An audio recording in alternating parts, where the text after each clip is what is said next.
Okay. Let's see what we got going on here. Private. Okay. Comments. How's everybody doing? Hope you're all having a good Sunday.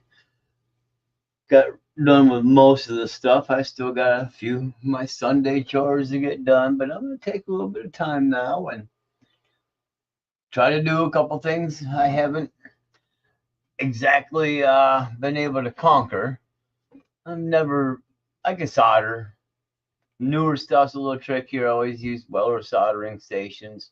Always was a little bit of a trick. Sometimes I had good luck. Other times it was a real pain in my ass. Basically, 40 and 60 watt Weller irons usually work pretty good, but these newer ESCs seem to need more heat. They got that stainless steel wire in them, so they tend to want more heat. So I'm gonna give something a shot here. I splurged a little bit, not really. I could have got a pretty decent Weller digital station. They're like $80-100, but I've tried a lot of Wellers. I didn't want to go real high end like the Tektronix, I believe it is, or some of the other units that are out there. So I decided to cruise over on Amazon and see what they got. And I ended up settling in on this YIHUA, or YIHUA, YIHUA. It's the Model 862BD, as mentioned in the title. And it's a nice little, seems like a nice unit. Grab the camera here and I'll give you a shot of it. It looks like pretty much any of the other ones you have seen on Amazon. It's got the soldering gun, the heat gun. Came with a few pieces down here, still bagged up, a few extra bits. Goes up to like 865 degrees Fahrenheit, I believe it is. So this should work out pretty decent. So hopefully that will cover what I needed to do and get done what I needed to get done. Let me see if I can get this back a little bit better. We'll see. So yeah, that's soldering station I picked up. Go ahead and get it fired up. You got a power line on the back you got to turn on to turn the whole thing on. And then you have, of course, power for each side. And I'll go ahead and fire up the side with the soldering iron. It's running right up the soldering station. It's moving right up the numbers. 572 degrees. That's where it settled in at. No, I'm not too sure on it, so I should probably pull this.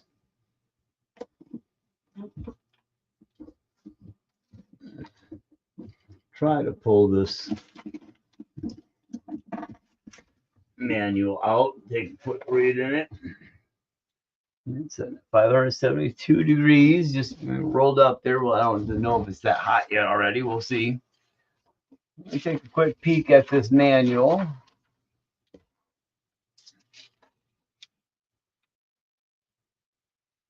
Soldering and working applications, blah, blah, blah, blah, blah, blah, blah. Excellent choice of working applications on FCC, FPC, blah, blah, blah, blah, blah.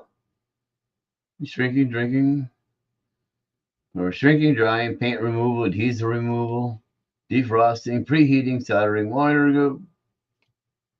wire glues, and more. Layout of what is what. Specifications, hot wire, soldering station, connect the soldering station iron to the station. Place iron in its holder, turn on the station's master power switch on the rear, then turn on the soldering station switch. The soldering station heating element will begin heating, and its operation indicator light at the bottom right corner of the soldering station on display will turn on. I see it on, but it's kind of flickering here. The light will stay constantly on when the station heating up, blink rapidly when the temperature is stabilized. Okay.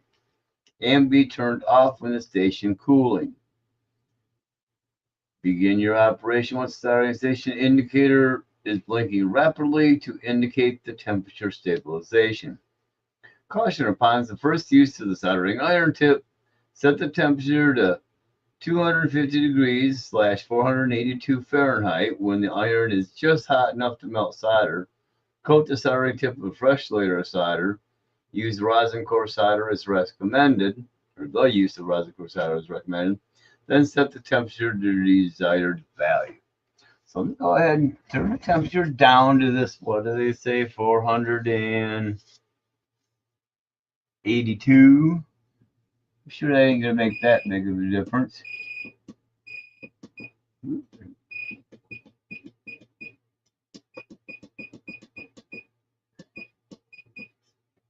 482, let it set. It's hotter than that, so it seems to work really fast. Take the tip cleaner part off. Set you up here. Get a little bit of soldering iron out here, solder out. This is resin core. It's old Radio Shack resin core, so it's pretty for electronics. Oh, I forgot about that. Crap. Guess that's not helping anything. Not going to be a good, helpful thing.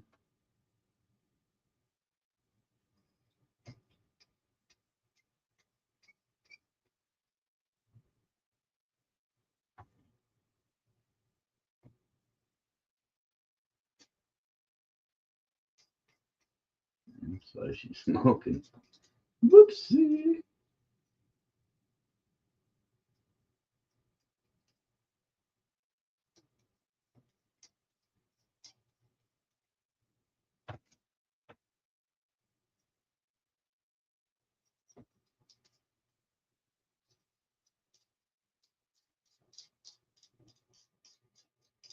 She had a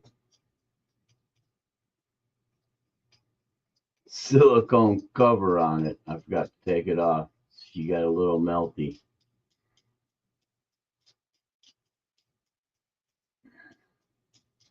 Okay, that'll work. Give her some solder just to get her soldered out. She's blinking fast, yep.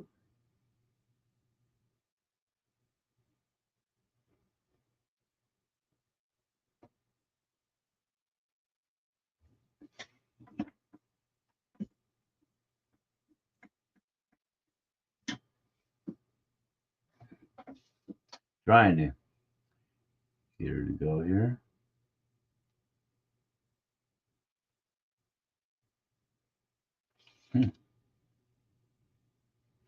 All right.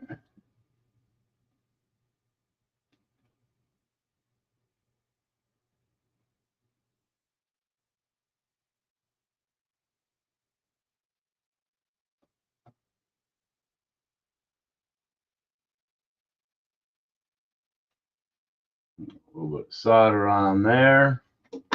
Got a nice little drip here. Hard to see.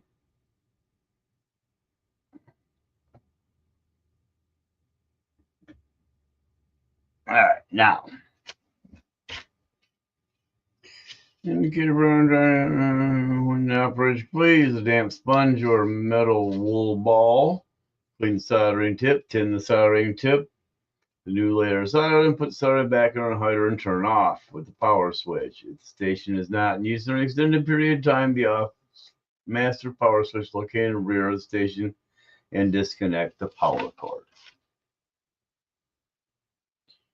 Layer of oxygen forms on a tip. Misconception can be created. Soldering tip cannot heat up, probably melt solder to do the tinning. The actual temperatures of both the heating element and the soldering tip are high. In such an instance, please do not increase the temperature value confusedly, but use a metal wool ball tip to remove the oxidation following the steps below. Set the temperature to 572 degrees Fahrenheit, 300 degrees C.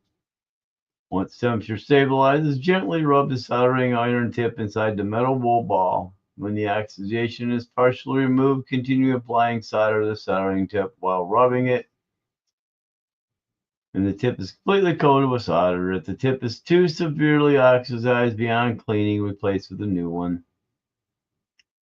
Do not use metal files to remove oxidation. Do not apply excessive force in the soldering tip when soldering.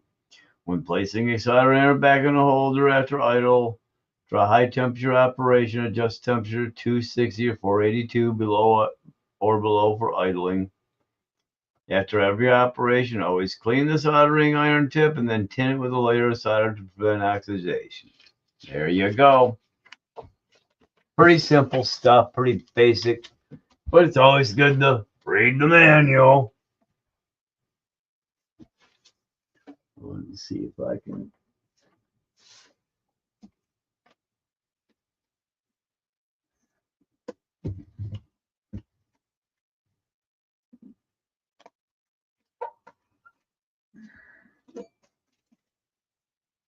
Okay, so we'll let that set. And we'll open our box here and see what happens.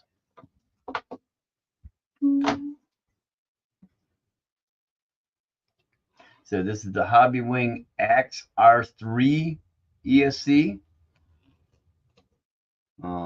Newest ESC setup from Hobbywing for the AXE style ESCs and motors for your crawlers and lower speed, higher torque setups. A lot of people running these in all sorts of rigs. This is a 2800 motor and the new R3 ESC, which can do, as I understand, up to 6S. Let me take a little peek here. Oh, it doesn't say anything about it. Not there. But yeah, I believe it does 6S. Can do, but you need, depends on the motor you run with it. Of course, you always get stickers and a little bit of double-sided tape. Looks like they're giving you less double-sided tape than they used to, but at least it's still 3M tape.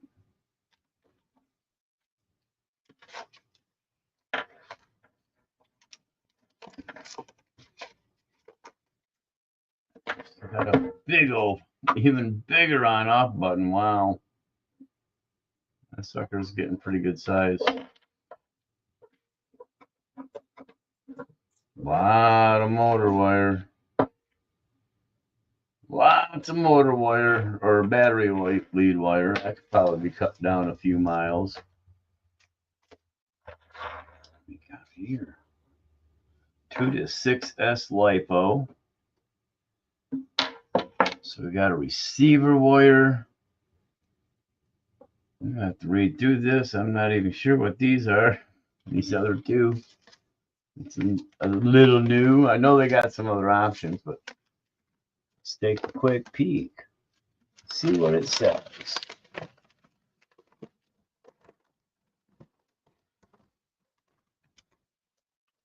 I know it's Wi-Fi capable as well, so I should be able to download Hobbywing right on my phone. And I think I might already even have it already.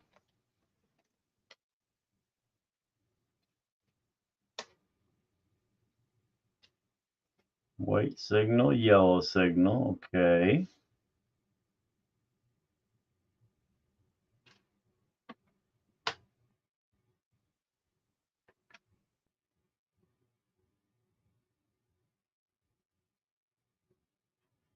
Programming warning tones.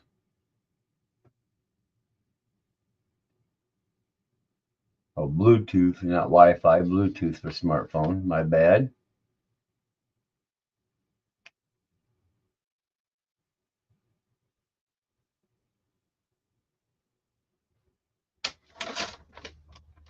This is just different language. Okay. I'll have to go take a look at what these motor wires are for. FOC mode, powers a rock car, low speed torque, very strong, blah, blah, blah. Chip type magnet encoder inside the motor guarantees dust proof design, standard axe brushless power system used in all weather and track conditions without issue of damage caused to the system by water or dust. Damage to the vehicle caused by water, mud, or conditions should be monitored closely when running in muddy, wet, or adverse conditions, like snow. Intelligent torque. The adjustable drag brake and drag brake rate control with the maximum drag brake of up to 200%. That's nearly twice the drag brake forces. Standard power brushless system can provide unprecedented holding power on slopes. So I'm assuming that's what some of these wires are for.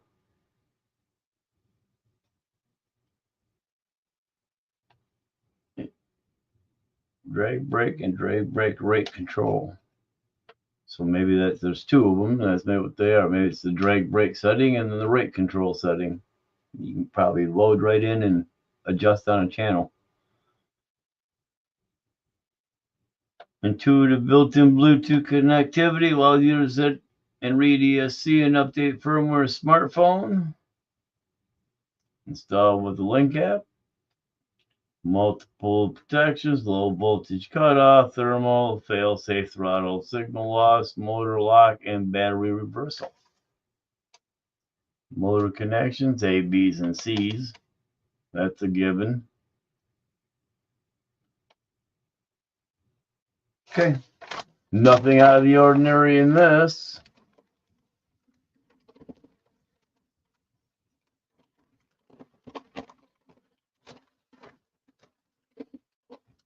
Might have to get on the website and do a little more looking, I suppose. And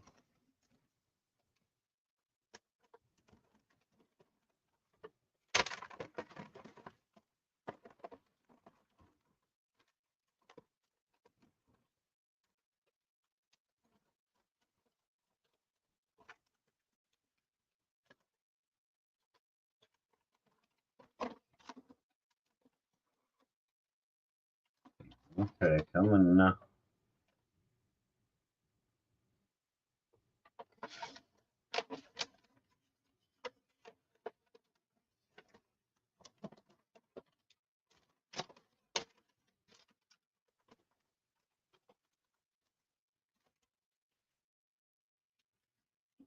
There it is.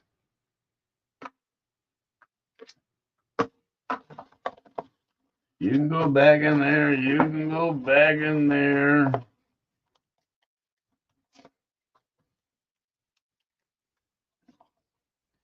It seems like it's kind of different size than the original AXE ESC, which I got a couple of. No, never did get any of the R2s, but I do have a couple of the R1s, I guess you'd want to call them.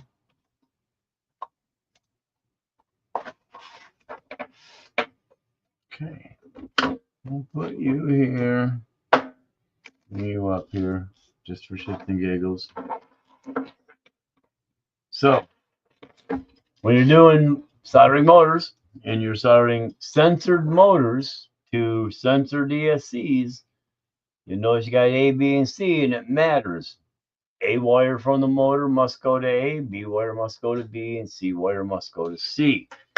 So when you are soldering, be very sure, because it's censored and everything's based on which sensor is connected or is being talked to. And if you get these out of line, it's going to be talking to the wrong sensor. So something to be thinking about when you're doing stuff. I'm probably going to end up trimming this thing down to a nice short, set of wires there. It's pretty long at the moment. Not a bad size. You see, it does look to be maybe a little taller as far as actual whole ESC, but overall shorter with the whole system. Beefy with two big old caps on it. Footprint, it's about the same size. Doesn't look like it's any wider. Maybe a little bit longer than the original R1 AXE. So this is, right there is C. Right there is B. And right there is 8. So if I move those like that, I should be able to put these in just like so. Get them in there nice and easy.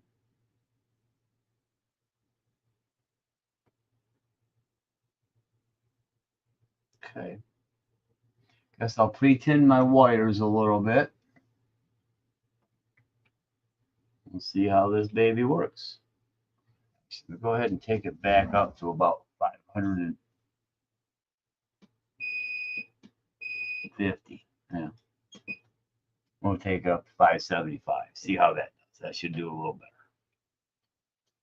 I'm not sure what temperature I should be soldering at here. We're going to let her come up there.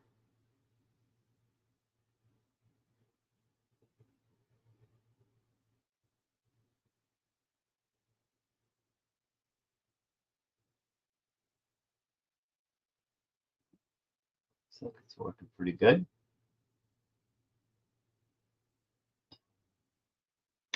Get all 3 of them nice and soldered out a little bit.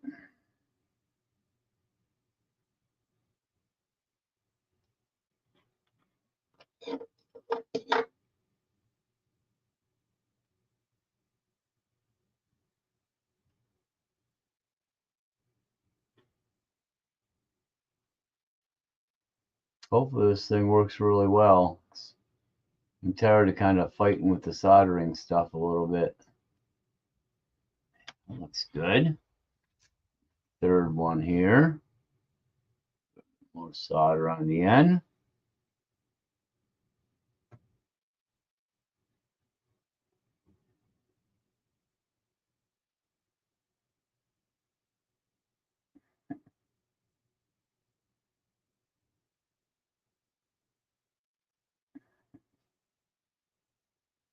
Okay.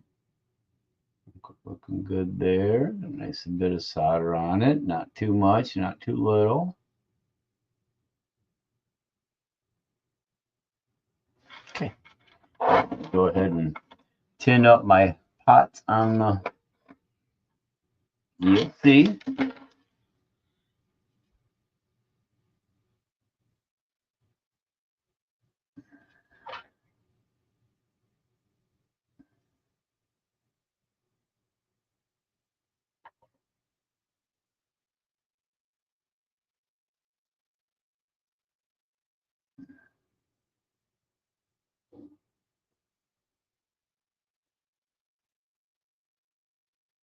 Get them hot.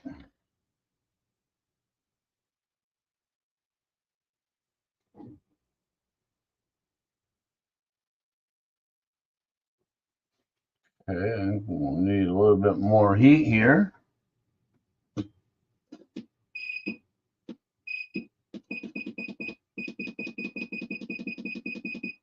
To 650.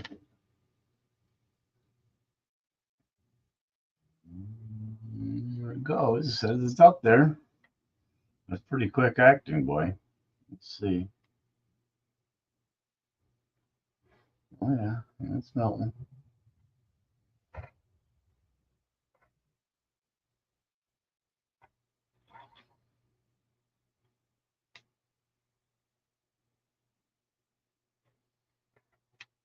Still not quite the way it should be.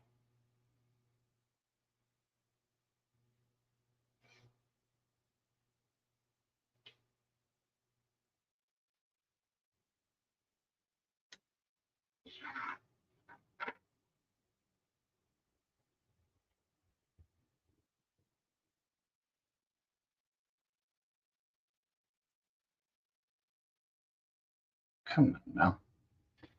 All right. Try 725.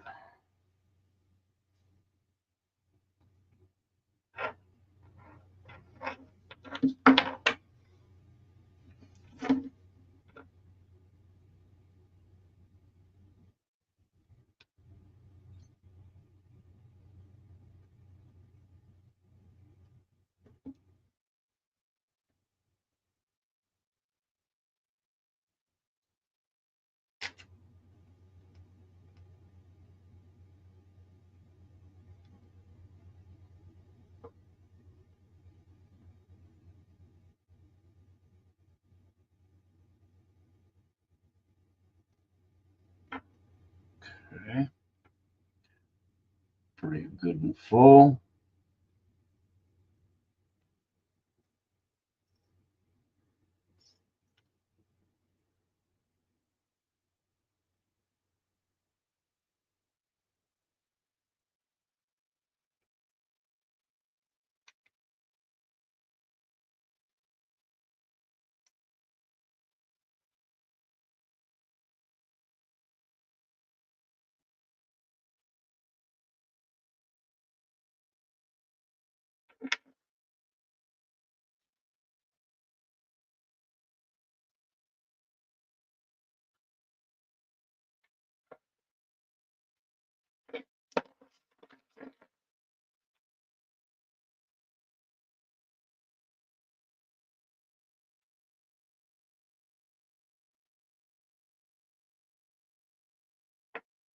What's up, Buffalo guy? How you doing, buddy? Pump a little more to it just because it still seems to be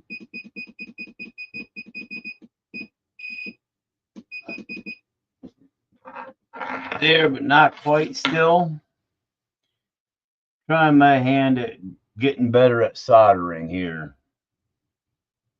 Always had a little hiccup getting it done sometimes. I needed some actually good, lead or silver core solder too.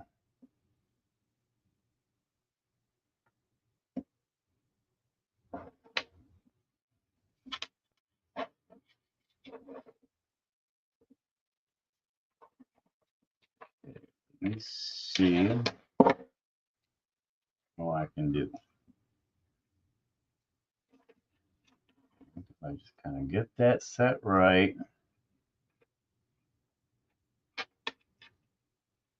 Probably got a little too much in there, really.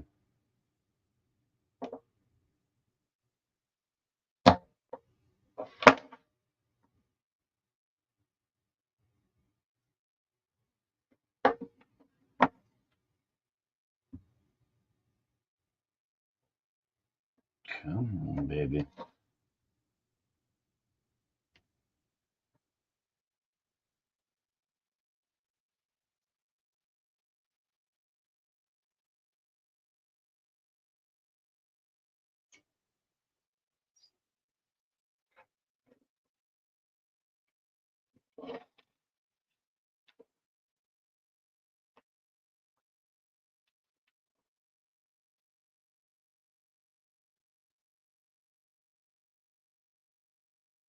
Sweet, appreciate it. Always use extra watch time, even when it's not exciting.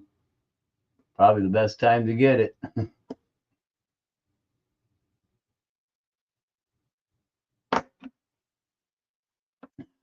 Come on now, this is where it's going to argue with me because, again, I'm not a soldering guy. A little bit on there, wet the tip.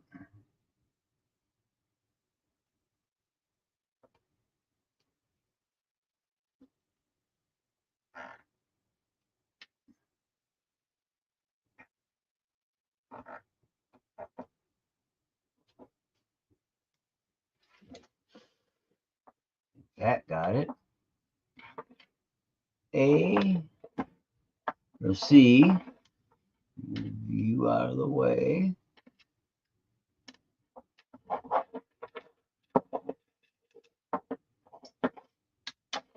It's B right there.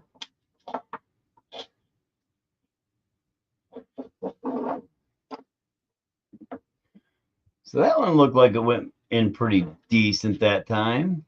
Get a little wetness here. I don't like that angle though. So rearrange things here a smidge. And come at this from the other direction.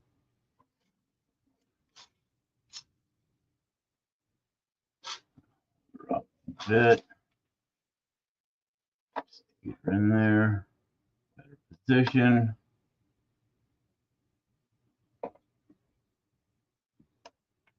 All right. Get it.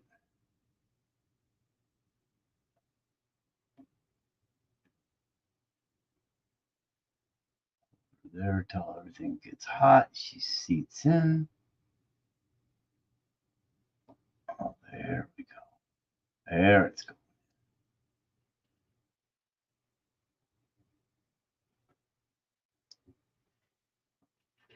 Number 2, C, B. This is going nice. So far, slow good. Get number A done here. Get you up a little bit again. A little better position. That looks all right. I'm soldering the AXE motor and ESC together. It's the AXE combo, the new RC or R3 Hobbywing AXE ESC, and the 2800 motor combo. Whoop, that slipped off.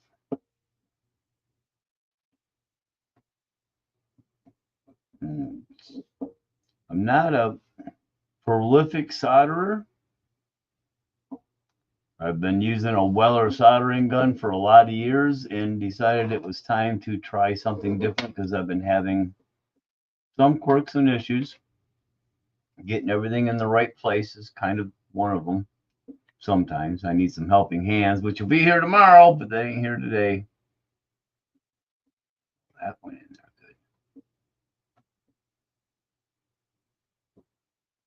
good. Two in place. Get you. Oh yeah. Get in there. I think that's it.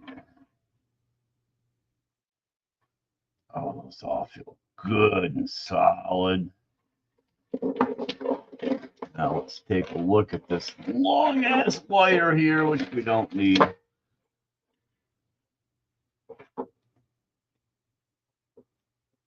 No mail tomorrow. Is tomorrow Martin Luther King's birthday? I thought that was last week. At least here in the States. Or is it something here in Michigan? I think you're in Michigan, maybe. Are you in Michigan, Jims? Or is that the JMs I'm thinking of? Let's see.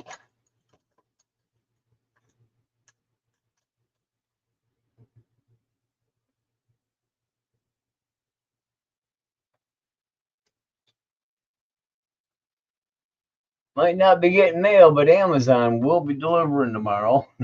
At least a couple things here. So they say.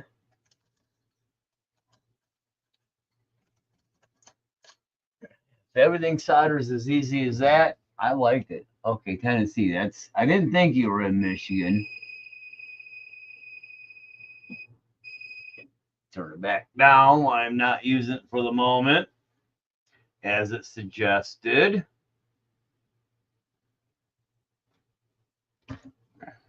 These things are kind of a pain. Come on now.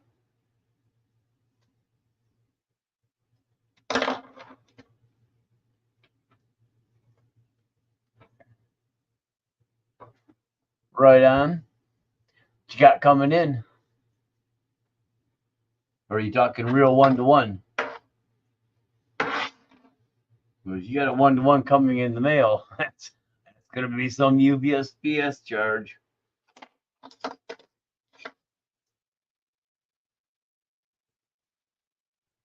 Oh, really?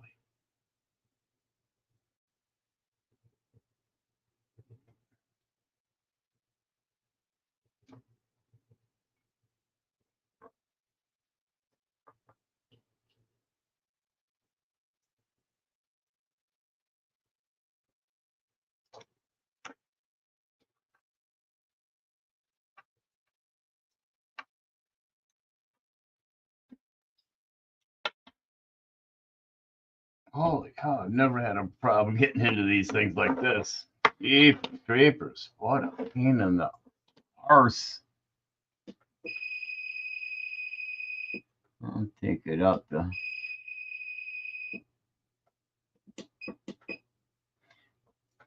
Back up there real quick. I suppose I could use this for this. Considering it's probably a pretty good idea to lock her down, make her easy. All right, you gotta brush those Hobbywing right on. Yeah, I got Hobbywing systems in a few of my rigs. My Slash has got one. It's got a Crick one set up in it right now. The Tamiya rally car XV01, I got a Hobbywing in that. I've said I got two axe systems, one in a Red Cat axe, and then one in my SSD with my RC four-wheel drive body. That's got a Hobbywing in it. Let's see, the Capra stock, the Rift has a Tekin. I think I got a Hobbywing in my Bomber. And then that's McLaren, and that's Tekin, and that's stock Traxxas. See, I got a few Hobbywing systems. All right, this should be good. Do a quick unsolder here and shorten some wires, re-tin. I'm going to have to tighten up a holder here. Come on, get in there. Quite tight enough.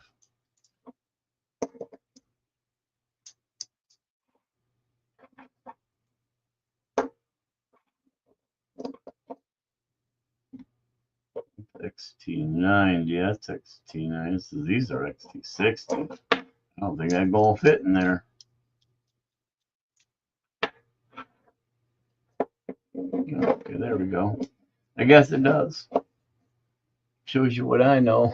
I haven't used this thing that much either. But this should make it a little bit easier. Let's see, a little bit of tin. A little solder on there. Heat it up.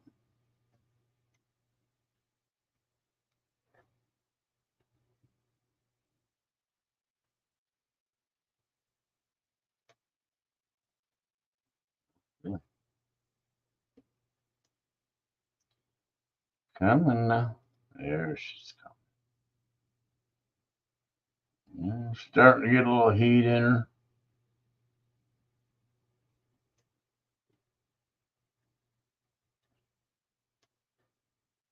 Not enough yet. Come on. Let go of my ego.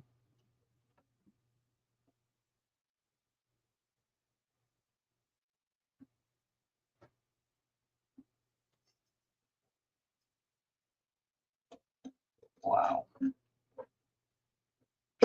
Let go. It finally did. Let go of my Lego.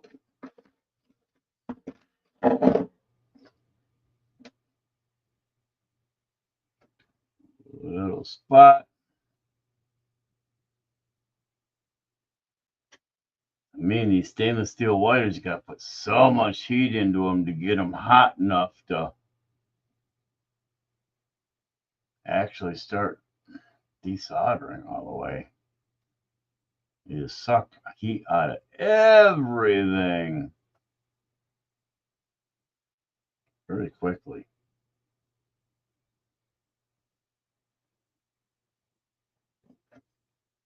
Come on now. Getting hot.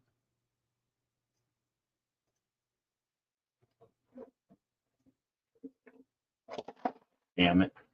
Pulled the damn, melted and pulled the flipping thing right out.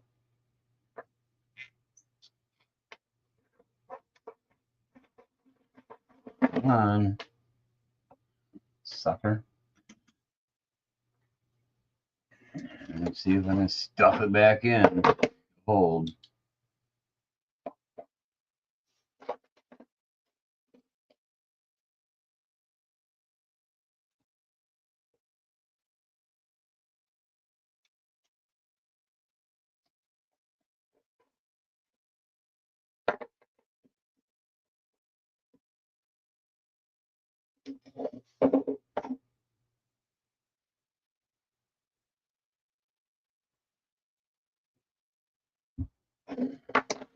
Okay, tap that down in there some to get it You're in the right position.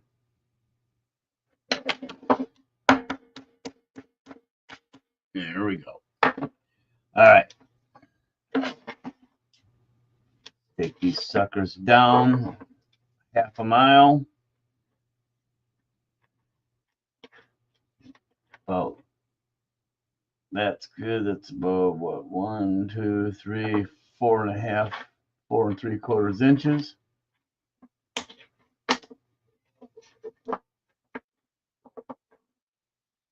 Get them both the same.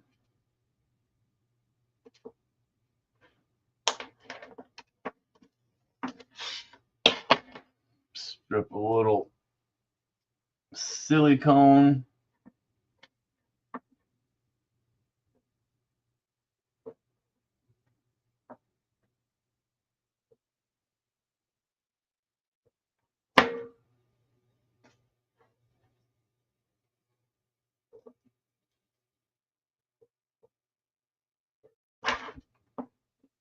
Okay. Take that up to 775. So we take it right up to 800. Put some heats to it.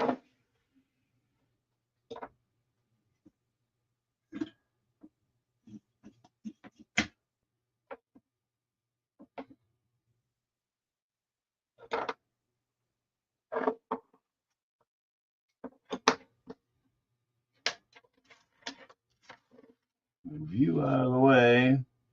Now,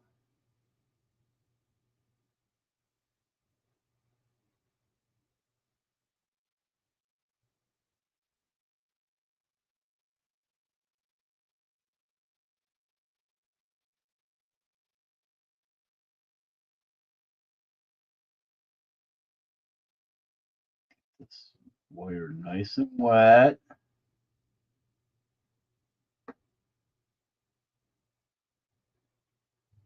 Some solder on it. Nice and hot. Let that solder get right in there real good. Here it is starting to get warm. And she's starting to wet up good. Still not quite there yet. We got some excess on this side.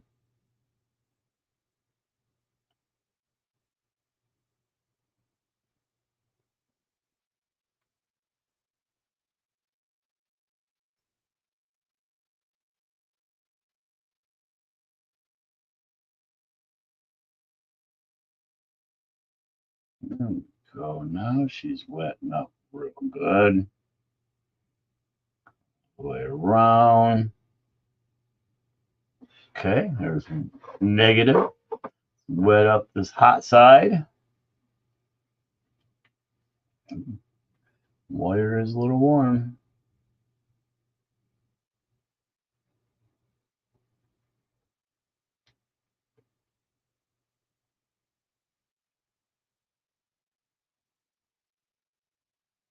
This holder here, and it's like watching ice melt.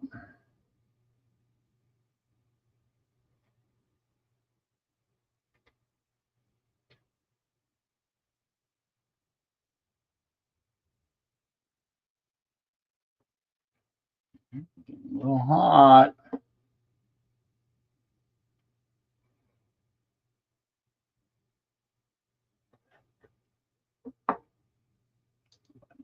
Now she's starting to wetten up. I'll get her a little bit longer here. So gotta get her over to that other side. Wait, that's looking better now. All right, now back to the drawing board. Hot is on the bottom. Right? Yes.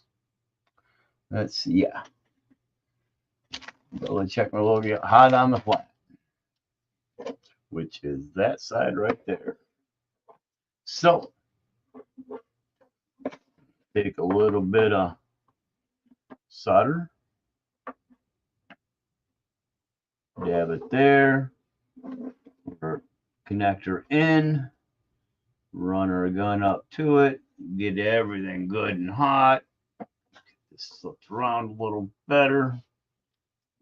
solder there. Get this set.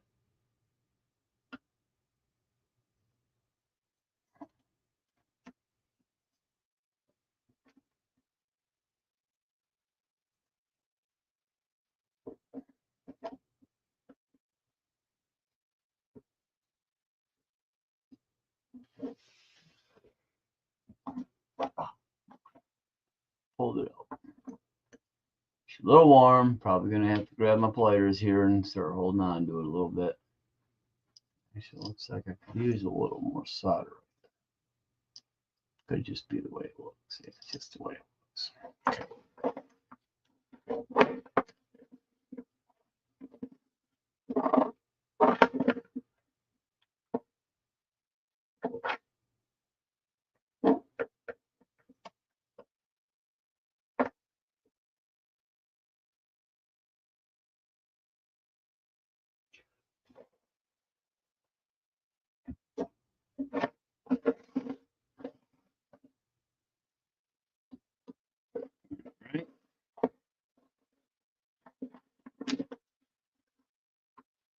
One side, grab a little here, get you in there. On the other side,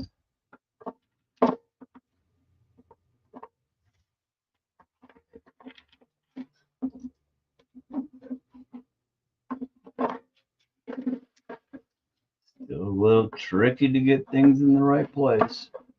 Careful with that tip. Don't want to be melting things I shouldn't be melting.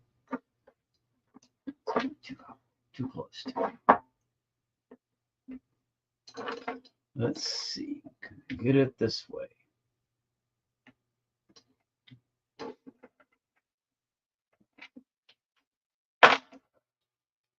Out of the way. Need to hold this a little better.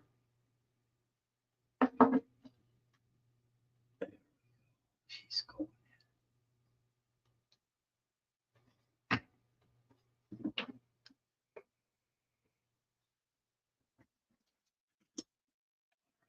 You know, but it would have been nice if we just had a button that you could just push it and take it right to idle. Yeah. So clean it off real quick. Like I say, you're done using it. It's going to leave it idle. Give it a little spot. Leave it on there. Let her go down to idle. Okay. That should be done. That was not all that painful. Sometimes I want to pull my damn hair out trying to solder. So, it looked pretty good. I mean, it could be better. But they're not terribly crappy. All right. Now, the question is, how good do I get it in here and where do I get it in here? I think this is about the only spot really to put it.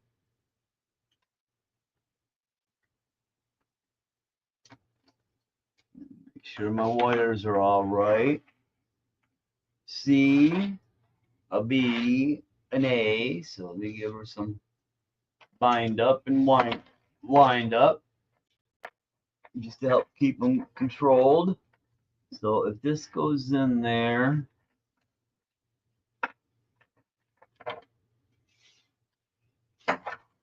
one more on it.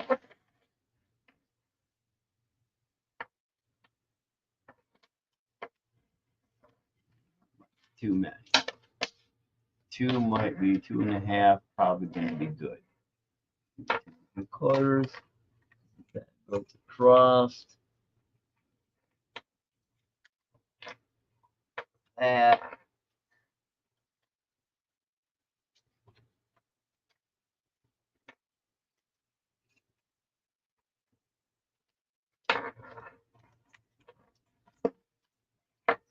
Do that. Peel out some of that extra cable. you two in there, so you would actually sit on this side plate. I might just have to try to stick it into the thing here. Somebody said it fit right in. Oh yeah, geez, right in. That may be the smart way to go with it. Give it one more turn. Things in like so.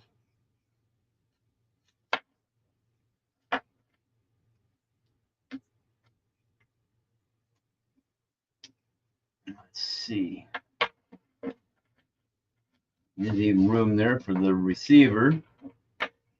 So I could lock everything in there. Get the receiver, stick it in. Let me go ahead and open this bad boy up. I think this is one I've opened yet. Got one that's got a funky channel or two in it. It was a little weird. I got that one marked, so it should be this one.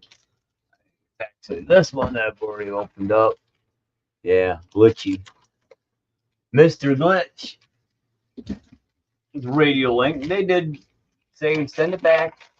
We'll swap it. I just never send it back. They're 17, 20 bucks. I think now it might have been 22 because it was the RC7, I believe. Yeah, R7 FG receiver. Now, do I need to run? I want telemetry, sure. So if I want telemetry, you're going to need to plug in there. And you're going to plug in there. Pick up a little bit more room.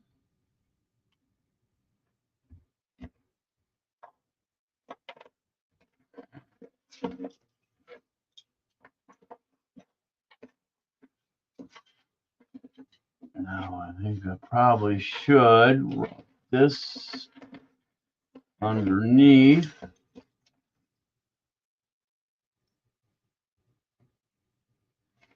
Actually, run you that way.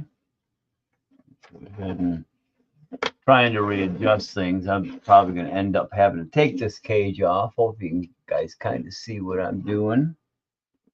Put that there for the piece, and then run you down. That way I've got the room for this here. Go ahead and set you this way. So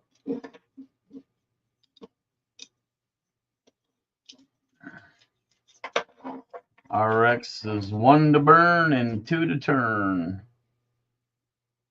Or 1 to turn and 2 to burn. 1 to turn and 2 to burn. I believe they go in this way, right? Hots.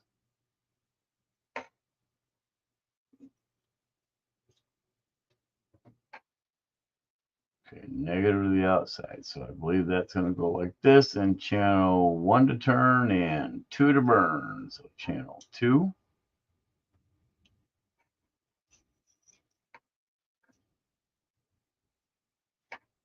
And then these 2 signal wires, I am assuming, are the adjustable drag brake and the drag brake rate. So I won't put those in yet. I'll leave those aside for the moment. Hey JB, how you doing, buddy? Soldering with the new soldering station. I'm happy to report so far so good.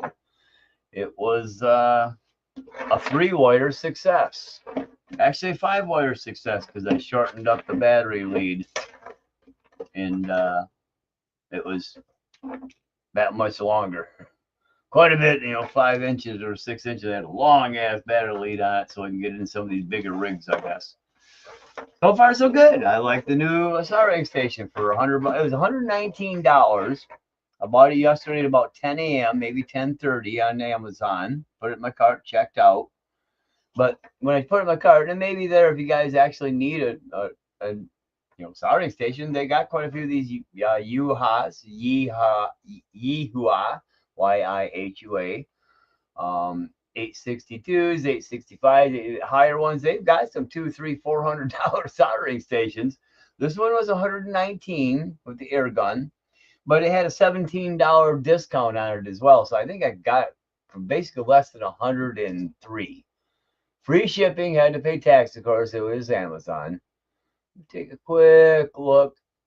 The price after the discount, $106.42, and that was with tax. And we got 6% tax, so it's $6 on $100. So yeah, it took it down. $102.95 is what it was. And it's already 14% lower than its most, common price. So usually 139, down to 119, and then there's another savings buy any one for 102.95. So yeah, this is the one I chose. So far, so good. It's working pretty decently. So now I'm trying to figure out where I'm going to put things with this setup here. So that can go there. This can kind of come over here a little bit. Power switch needs to move out of my way. So put you through here and over there. So I'm presuming I don't have anything else hooked up at the moment. So I'm going to go ahead and run these signal wires into the next two channels. Because I don't have lights or anything for this. I got a winch if I want to put it on there, but I probably won't because it's just a trail truck, so I probably won't need a winch anytime, and I hardly use them when I do have them on there. I don't know which one's which, though. So I'm going to go with the next one is the drag brake. The white is going to be the drag brake adjustment. And then the yellow is the drag brake rate adjustment. So I believe we'll go like that with it. Get those plugged in now. How does this thing fit in here? Not that way. So it should fit in this way. Now I'm going to have to pull this out and not do that. Get her kind of up there. I might need to trim that out a little bit just so that can go down. Would be nice because that would allow me to get her all the way in there. Because then that would allow me to get that all the way in, maybe. Yeah. Okay, so if I do that little trim, that would work all right. And then I got channel 1 and probably go ahead and just do channel 5 as rear steer. So plug in our sensor wire. Got to make sure you're lined up right so you won't go in. Got that nice tight little pinch. Let me grab my radio link. Let's go to a new channel. Set up a whole new unit. So I got it plugged in. It's been a while since I've used it, so I might have unplugged it. Hopefully I wasn't foolish and left it plugged in, but we'll see. Yeah, I did. Left her plugged in. I'm running Radio Link RG6GS V2 radio. It's not the 3, it's the V2. And I've got an 11.3 volt transmitter battery in it. She's showing 11.4 so far. She's on my Tamiya. So I'm going to go to Model 8, Model 9, 10. So Blazer, Bomber, Monster, the Rift, little Geisha, the DX450, the Tamiya, so the Model 8 will enter, exit out. Let's see, I think it's like 19 for the naming, alarm 18 for the name. This is going to be the H10 Optic. We'll make it easy. Name.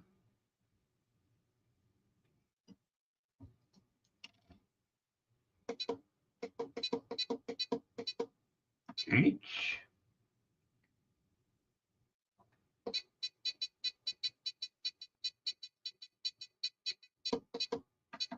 One.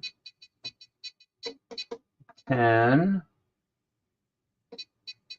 I'm going to go to space. Optic.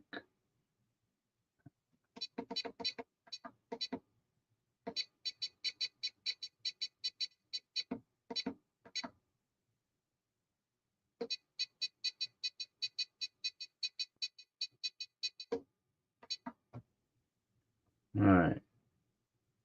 H10 Optic is what I'm going to get. So exit.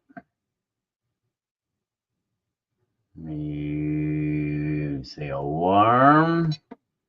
You enter and just to double check it. 9.3. Okay, that should work. I got a 3S I can plug into this, even though I can take 4S. Gyro off.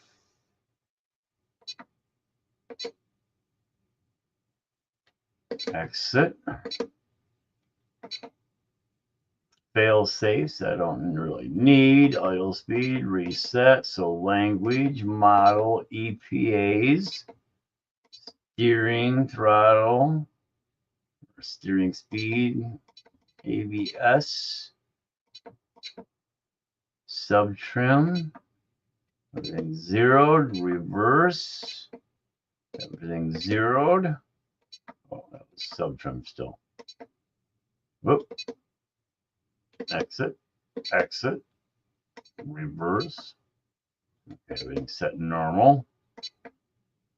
Dual rate, so we have our mix, which I don't need that. All right, so let me grab the battery. That's the 4S. There's one of my other 3S right there. Let me unwind some servo wires, I guess. I can test these right now, get them kind of set up. I already centered them with a servo checker. They should be set up. Those are pretty long wires. I was afraid for a minute those wires might be a little short. So this is number 1. Front steering.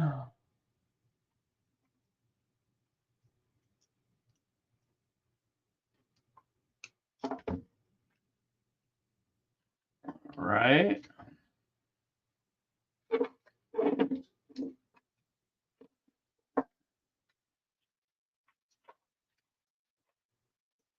You out here for the moment. Maybe I will just put that receiver up on this thing for the plate that I'm not using, on the servo plate, because it will sit there pretty easily out of the way. And let's go into channel 5. My other servo, leaving me 2 channels for lights and winch, if I go that far.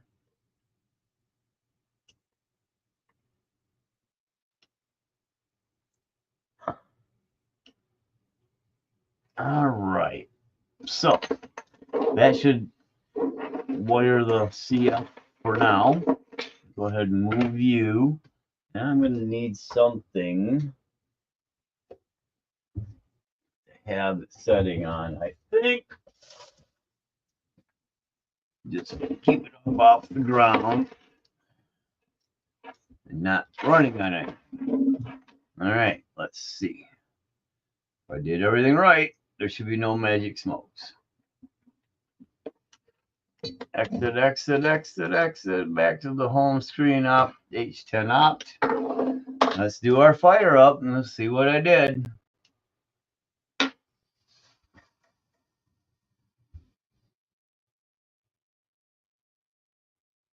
Okay, 1, 2, 3.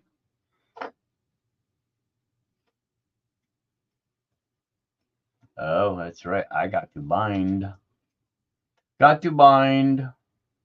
First time I've used this one, so give me my little.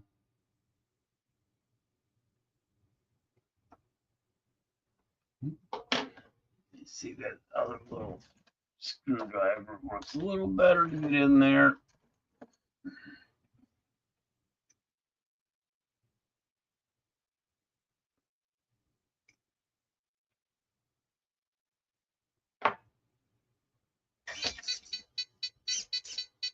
Low power, everything's off.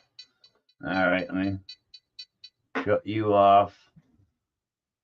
RX. Battery might be a little low, but I don't think it was that bad. So let me get in here, get my damn alarms. 19 TX EX. There we go. RX. Have the receiver set way down there. Oh, no, that should be right.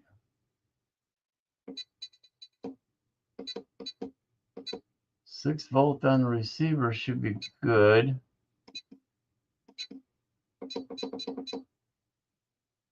Let me double check to see where my voltage is at here real quick.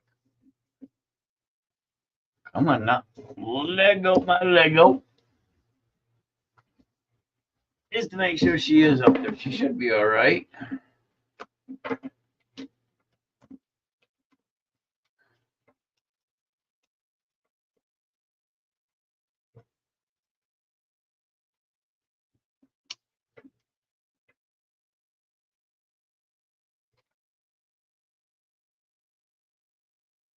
$11.65. Pretty decent.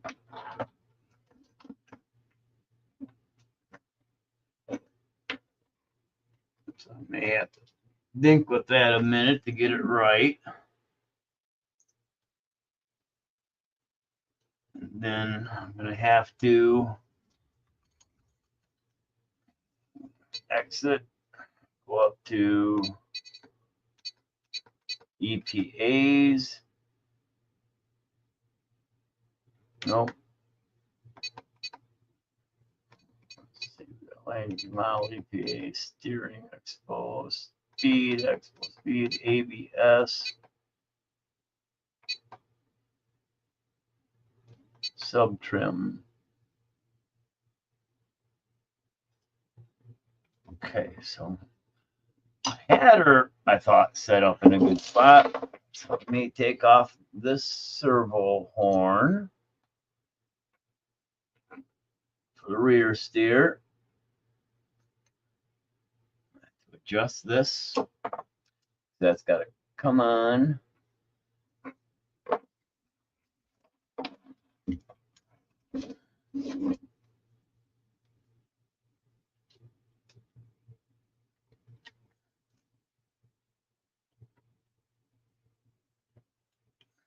Okay. I have to adjust the front too, so I may as well take it out. Hopefully I don't have to. I'm probably going to have to. This is the clamping up front.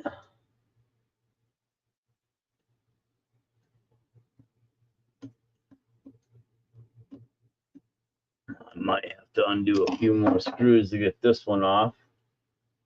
Yep, I need my small standard, I believe, for this.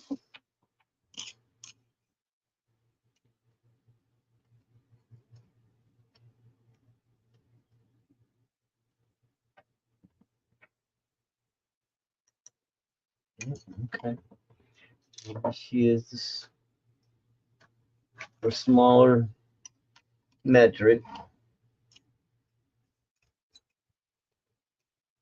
Yep. Okay. Loose. You loose. There we go. I can get this up. Now, both units are centered or should be. So let me exit out to the main one. Yes, they're both centered and trim and throttle. Yep, both centered trim there. Now let me go ahead and power up real quick. Do things over here so you're not going to get pinched into nothing.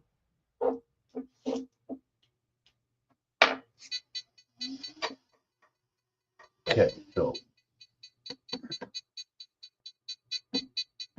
this is one of the biggest pains. So it's telling me my RX voltage is low.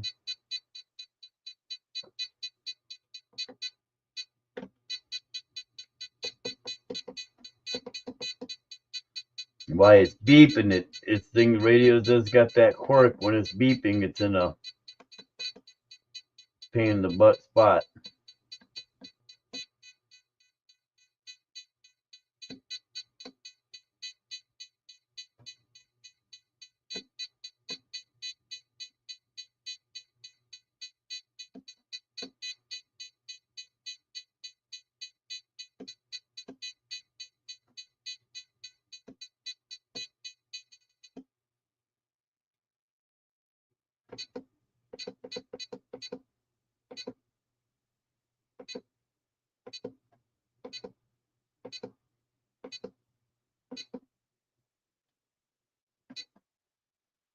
Okay, we'll see if that keeps it quiet. Now, let me go into my phone, get some Hobbywing app. Good idea, JB. Remember to hit that like and subscribe. You are correct, sir. Thank you. So, Play Store. Play Store. You haven't set any purpose there. Yeah, no kit.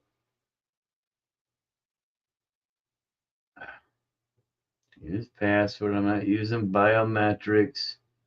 Oh, for crying out loud.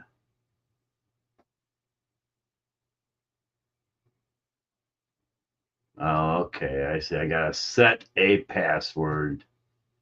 You're setting a password as your purchase verification method. All right.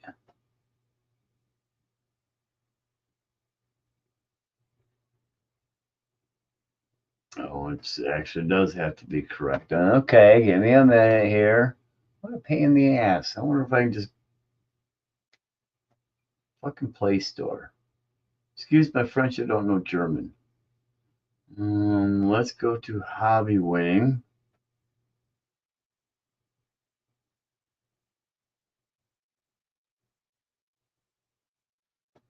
Wing AXE R3. We'll make it that way.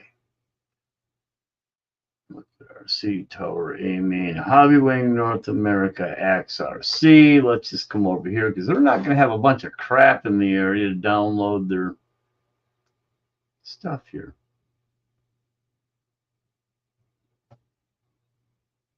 Let's see. So, same thing, aircraft products, support, download.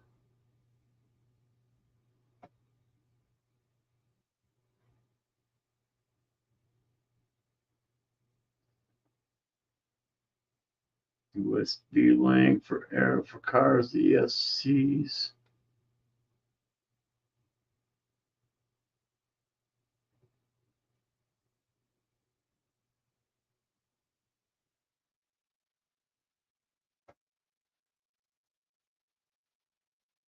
USB link, Bluetooth.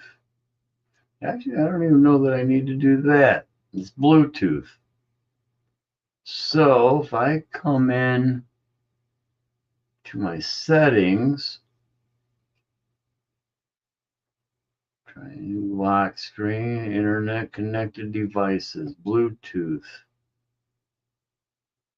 Pairing new device, Hobbywing BLE, pairing, pair. Good, other device, okay. Back.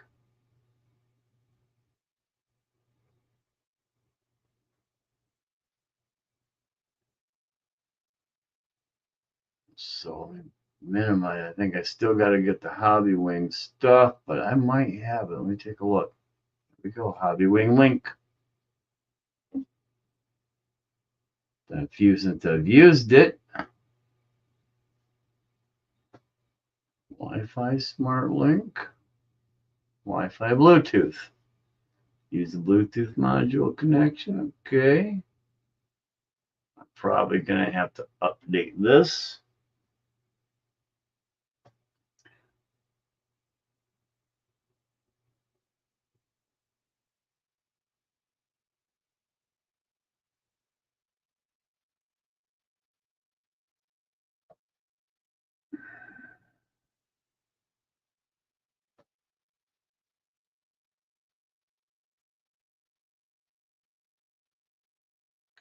Back to settings. Running mode, ESC. Okay. Select the connecting mode, Bluetooth.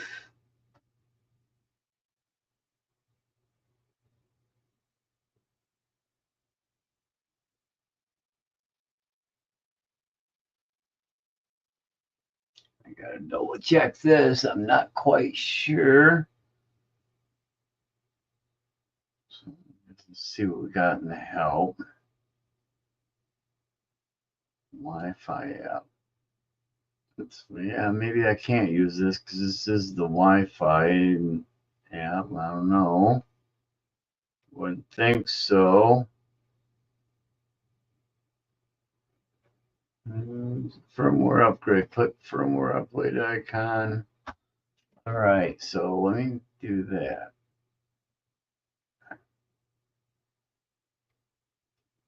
Go back to settings. Go back to home. Firmware upgrade. Not connected to ESC. Back home. Try support. File management, photo management, not what I want. Try parameters.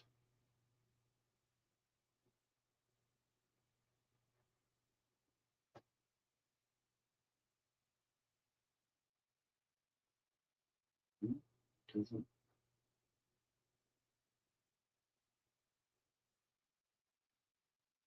Yeah, it's an older unit. Software size wise.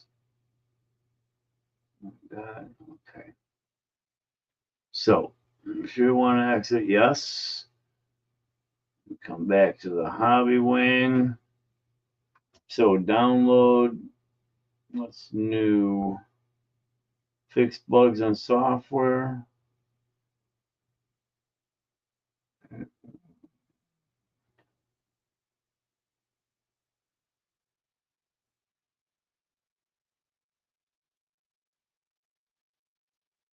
Right, that's not where I want to be then. Let's come back to the page.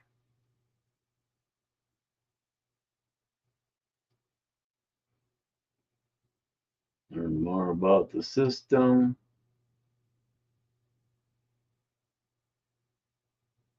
I agree with cookies.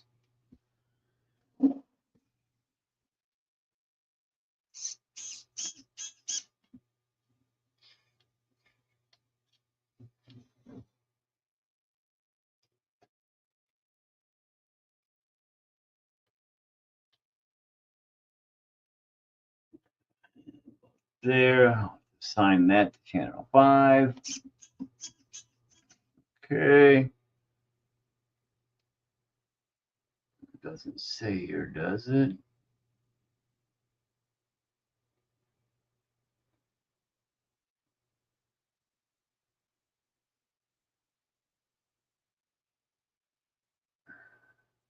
Okay, you have channel 3 and 4 on the white and yellow wires.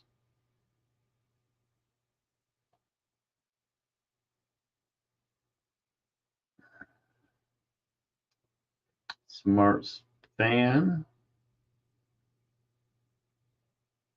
15 amp BEC. That's nice, especially these power hungry servos, these LP 800s.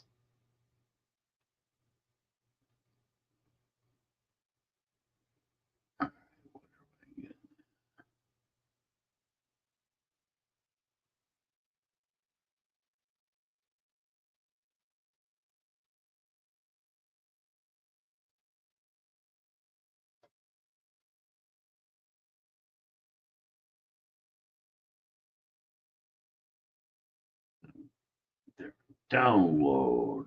User manual catalog. I don't want the manual of the catalogs. Really?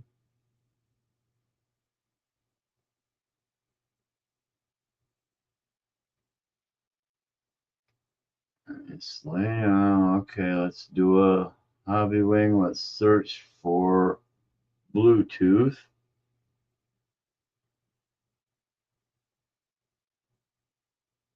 Search for Bluetooth. Max.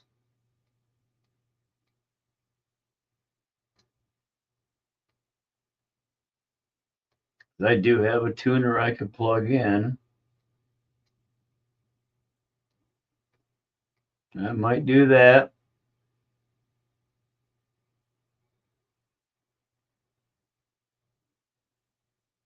All right. So I'm gonna have to do this through the Play Store. Connect devices. Oh, well, wrong one. Don't need you. Come back here. Back here. Hit back Play Store. Not now. Oh, okay, there we go. It's open.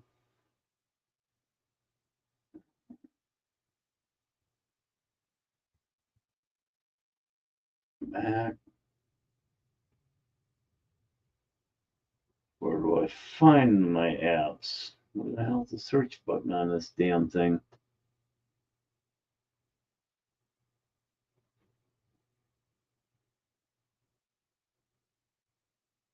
Search. There it is. Christ.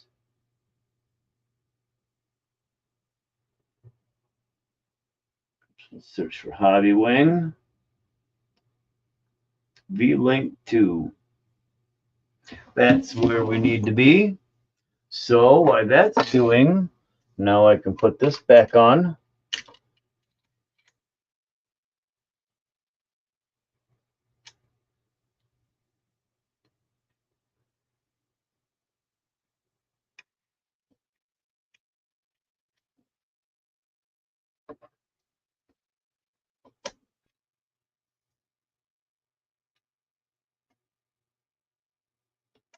Open.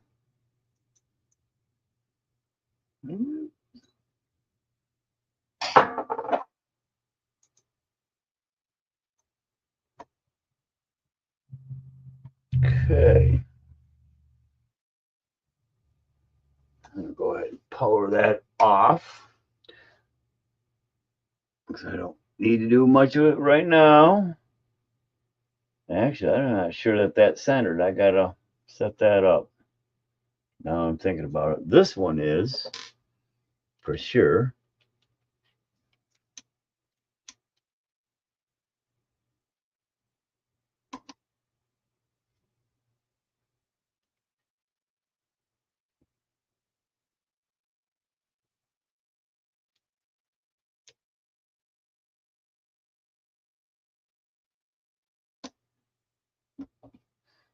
Okay, I'll have to tweak that a little bit with the sub trim.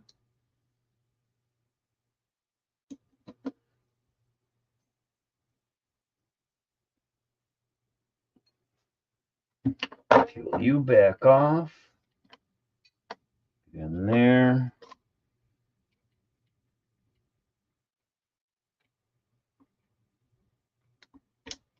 Okay.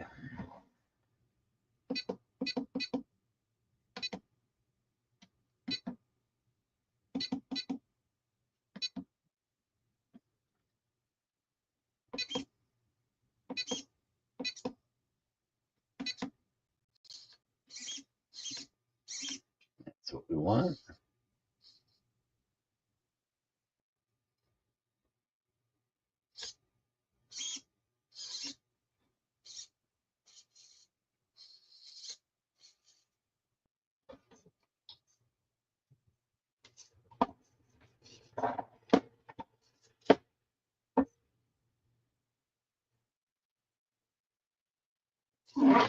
Here's center.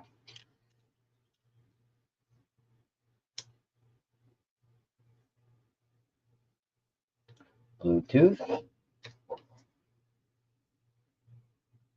New database. Download.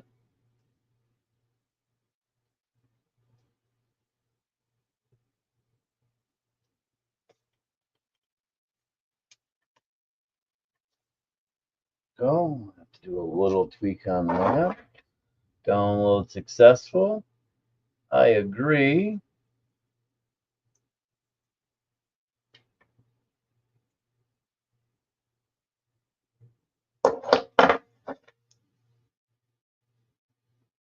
While using the app. Okay.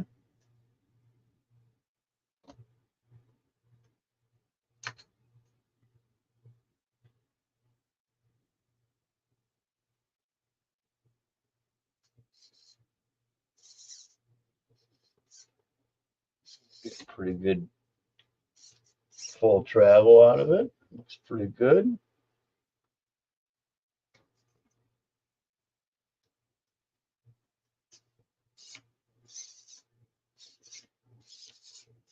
A little adjustment on end to end there. Looks like I might have to reverse that. All right. Exit out of U.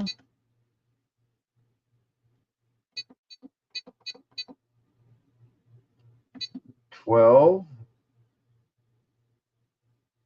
So I may have to recenter here.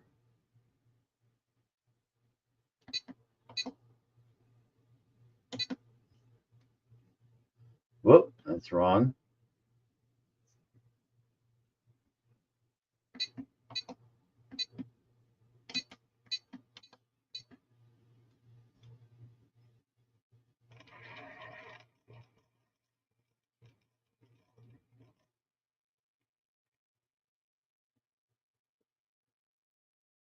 Get it going as slow as it'll go right there. It's about as slow as I can make it. A little slower. This thing, yeah, these axe systems are really nice. I mean, it's putts. But if you wanted to go,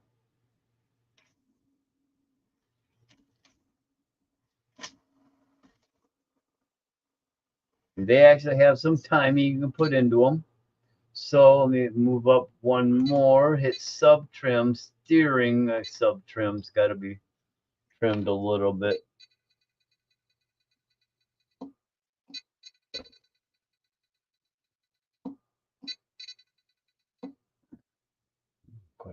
Quite a bit. That's 64 already. That's probably a little too far. It's probably closer.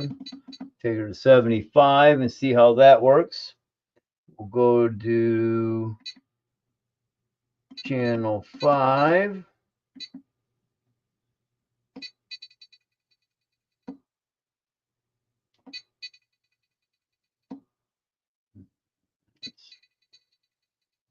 It's pretty good there at center. That's 0. Actually, it ain't bad. Looks pretty good. Okay, so that's good. That's good. Those are on. That's set. Have to reset that where it goes now. I guess. All right, we're all good there. Steer, steer, steer. Steer, steer. Go forward. Go backward. Forward faster than backwards, so it's all set right. And move these couple things over a bit. Now let's open up some stuff. Let's go to firmware. Model, hardware. Okay, I gotta do something different. Settings. Language, connection, Bluetooth.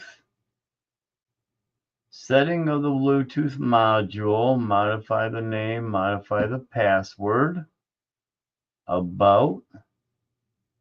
Database. Help. Okay, back. Data log. Peak record, data record. Go to peak record, surface. All right. Loaded. Parameters. Parameters not loaded. Available devices. Hobbywing. Enter the password. Default 8888888. 1, 2, 3, 4, 5, 6. Okay. Connecting module. Now, stock password used to be zeros. Now it looks like it's 8. But you can change your password. And when you change your password, what that does is when you're out somewhere and somebody makes a change, they're not inadvertently Wi-Fiing or Bluetoothing on your machine as well, because, well, they don't have the same password. So it is smart to put your password in. Go ahead and shut that part off a little farther. Get the main power off on it for now. Soldering station worked good so far. That was, I had to, crank it up there with this new ESCs, get that damn wire hot enough, but it did. All right, let's see. Running mode. Forward and reverse. Forward, reverse with brake. RPM throttle matching, high, intermediate, low, disabled. That intermediate, I'll leave it there. LiPo cells, auto calculate, voltage cutter off, intermediate. BEC voltage, 6 volts. We're going to pump this puppy to 8.4 because both these servos will take that. Smart fan enabled. Motor rotation, counterclockwise, that seems to be right. Actually, that's, yeah. Deal. So I could have actually changed the motor rotation here, but instead I reversed my channel. That's fine. That works the same. Max forward speed, 100%. Punch level is 8, and you can go up to 15. I'll move it up to 10. A little bit of punch ain't bad to have. Okay. Neutral range is 8%. Initial throttle force is 1%. You can take that up to 15 for kind of bouncing off the line. Now, RPM decrease rate is set off. Imagine, because I got settings here on my channels, I might be able to adjust. Should be able to adjust. For my drag brake, I'm assuming that might have the reverse force. Might have something to do with RPM decrease rate is grayed out. I can't change it. So reverse force is 50%. Reverse speed. Max brake force 100. Drag brake force 80. And this can go up to 200. Drag brakes go all the way up to 200. Smart drag brake rate. That's enabled. That's what I've got plugged in with my 2 wires, the drag brake rating and adjusting. So it's got turbo timing. I can set timing, which it's got 0, and I'm going to leave it to 0 because we don't need timing on a crawler motor. Don't need turbo delay on a crawler motor. Auxiliary 3 function. Yep, that's my drag brake force. Oh, I can make it a few things. Drag brake force, drag brake rate, turbo timing, turbo delay, max forward, throttle increase, RPM decrease, max reverse, max brake, drag force, drag brake. Yeah, just a few things. Aux 3 is set up for drag brake force. Aux 4 is set up for drag brake rate. And you can adjust that too. And then of course KV rating is set to 2800. It auto recognizes. See what's firmware upgrade, model, hardware. Let's try to update. Okay. Looks like there is one. Please do not lock the screen or switch to any other application to ensure Wi-Fi module or Bluetooth module is in operation at all times. It's going through at 20%, so we'll upgrade this firmware. All right. Nice that the R3 system, I guess the R2 had built-in Wi-Fi, but not Bluetooth, if I'm not mistaken. Now with the R3, they just went with a Bluetooth module right inside the ESC, so you can Bluetooth everything right off your phone, including firmware upgrade. Needs to be restarted, automatically restart itself. It did.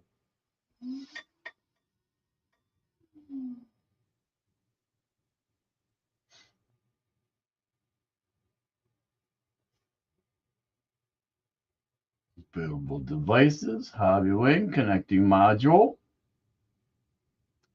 Select we're connected. Firmware upgrades. Information loading. Firmware version V1.1.1. Hardware version R3 ESC. Okay. I think we're all right. Parameters again, connecting ESC.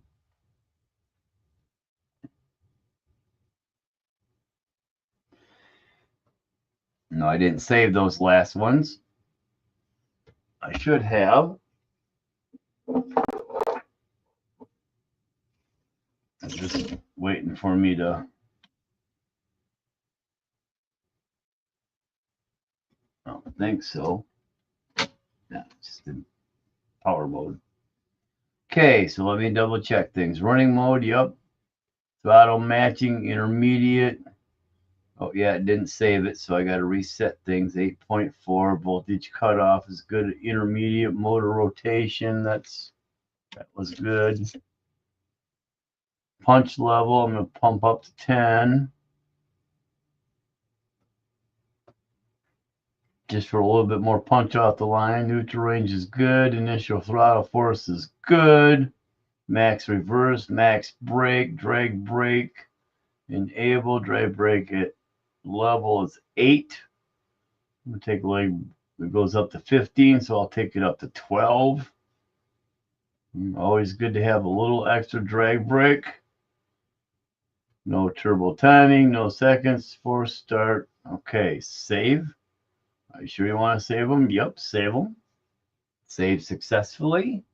Now they'll be in there. Go back out. And at this point, I should be able to break my connection.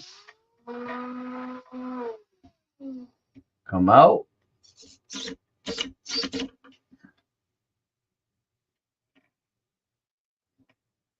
Boy, you can go really slow with this damn thing.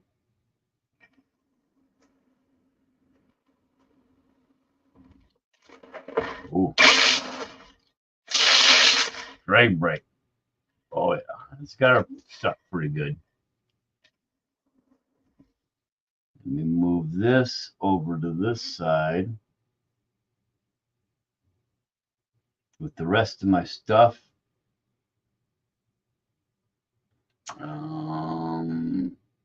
Move my McLaren HQ over here. Put my Hobbywing app right next to the other Hobbywing. There we go. Okay, I think that's all good. Now it's a matter of figuring out where to actually put these things so we can shut her down. I got everything programmed for the moment. I got to go through and set the drag brake and stuff. I'll do that. Okay, shut the radio off. Now we can move this for the moment. Move you. Can unplug ya. Don't need you plugged in for a minute. Now,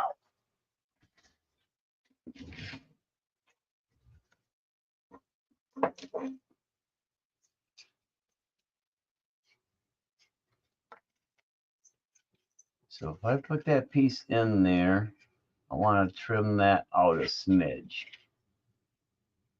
It's right next to that damn thing.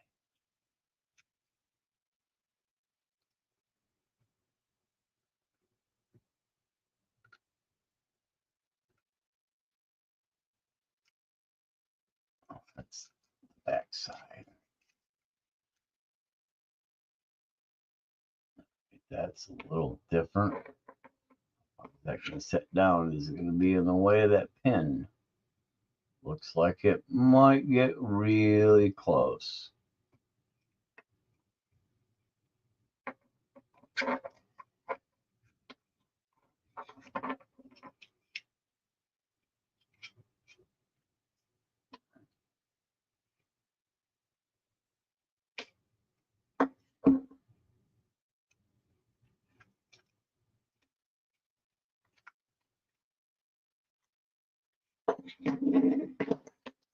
Okay.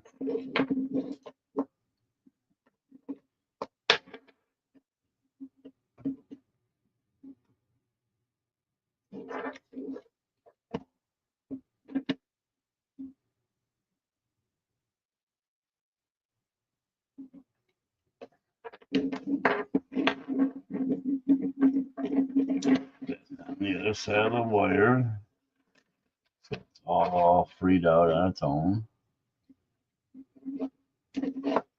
Okay.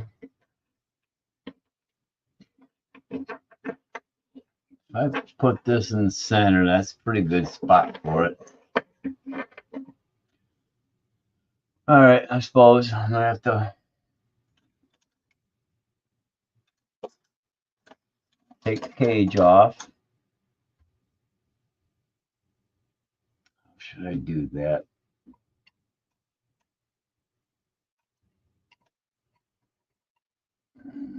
And those are in the way that way.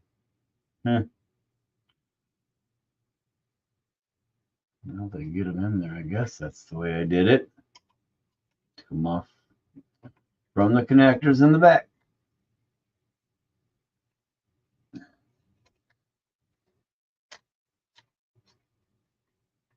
Okay. That's how we'll do her now. We can shut you down. Don't need you.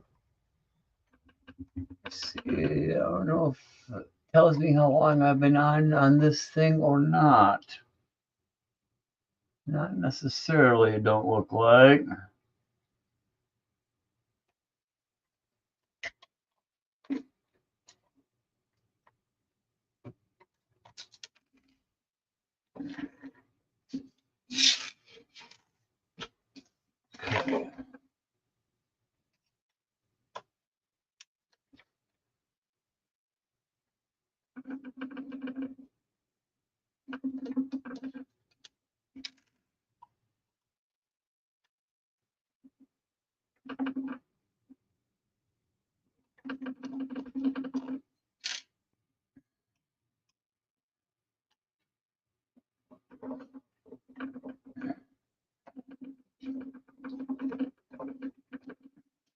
Okay.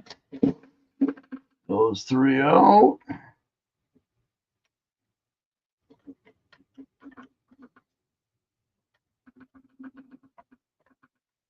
These three out.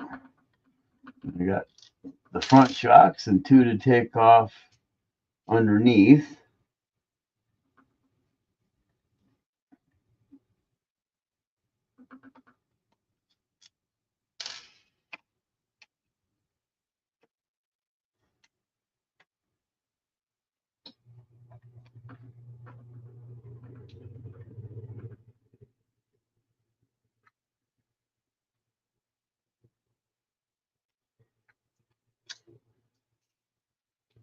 Okay, there's that one.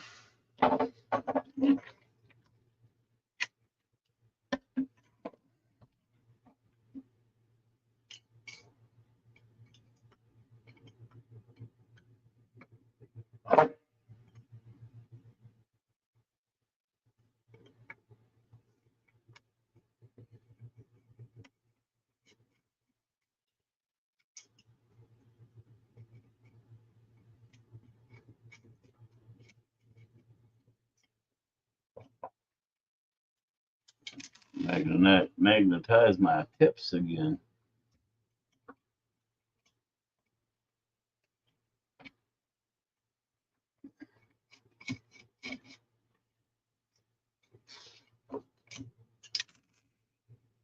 Okay.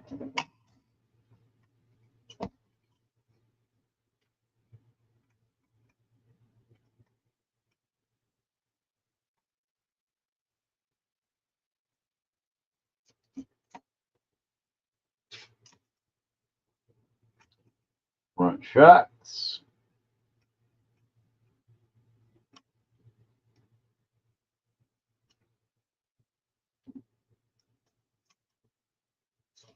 Okay.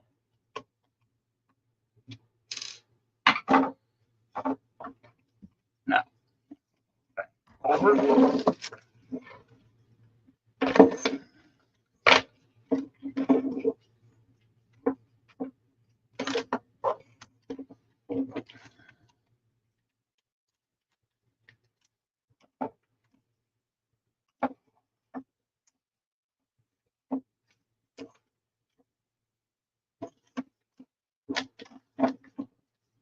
Okay.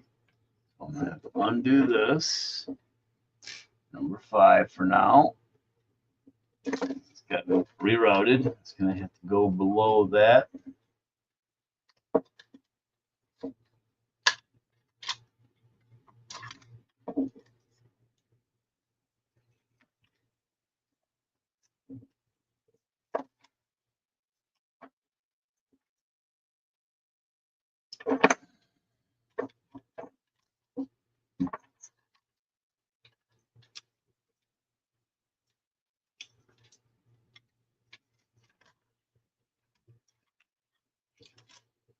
Okay, so I guess I got one question here, which I don't think it will, is will this sit on the thing and not be in the way? I don't think there's any chance in hell of that happening. So, that in the side.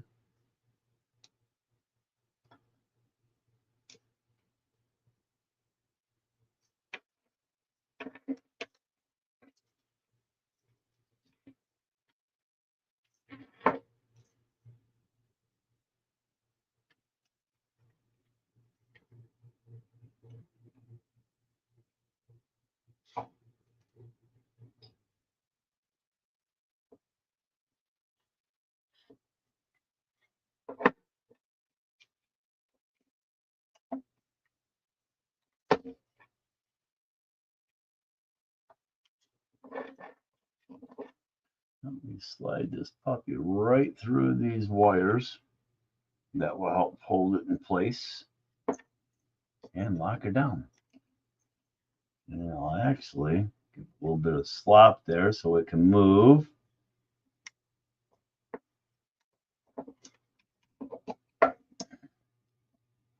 Give it a wrap around one wire, just again to help hold her in place.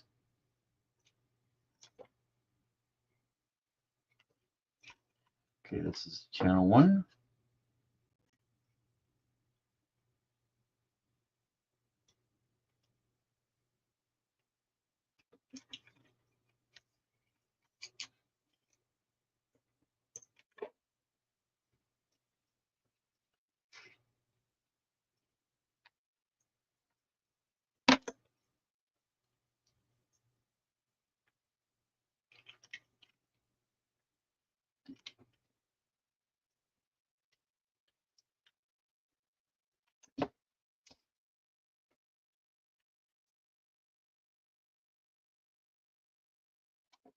So if I do that,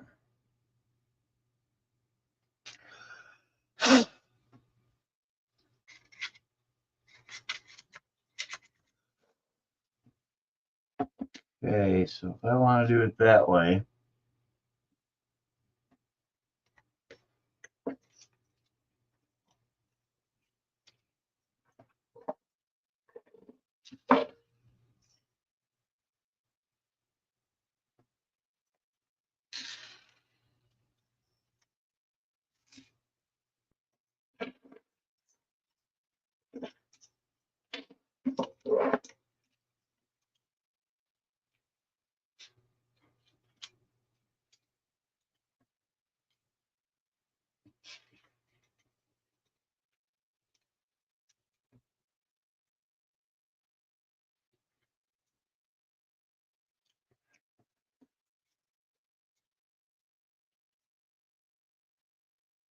Okay, let me see this little piece of stick here.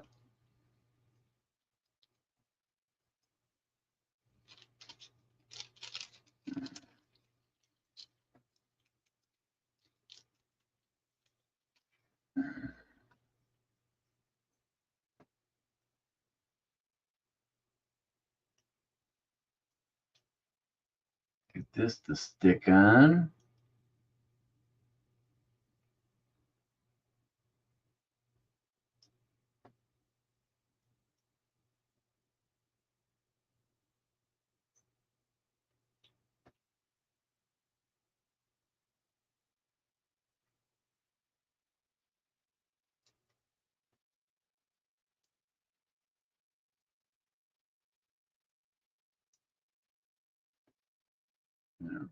Getting the corner up finally.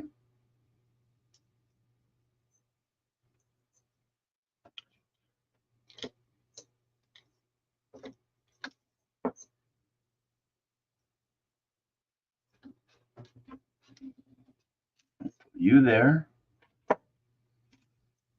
Take this piece.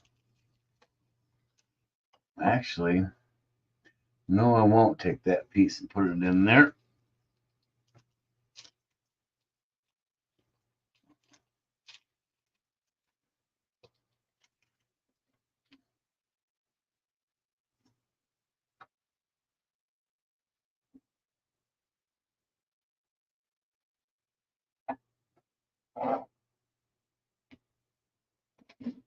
Castle link popped open, but it did, or tried to. Not using castle link. All right, so I guess let's do a little routing.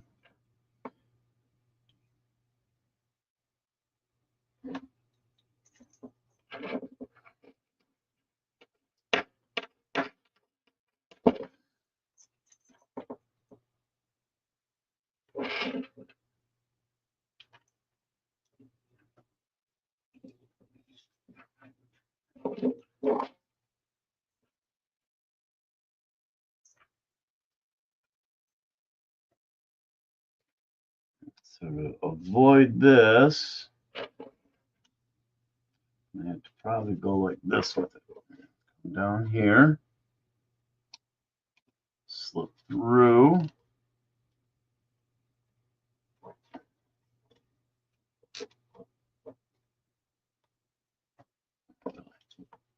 That tight, you can't quite get through there.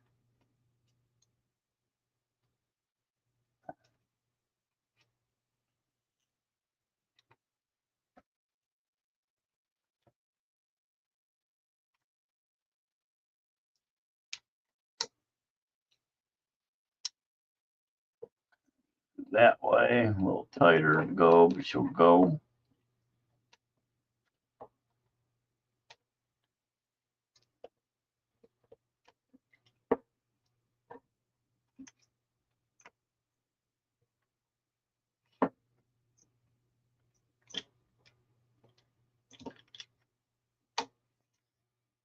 Okay. Back in through there the other way.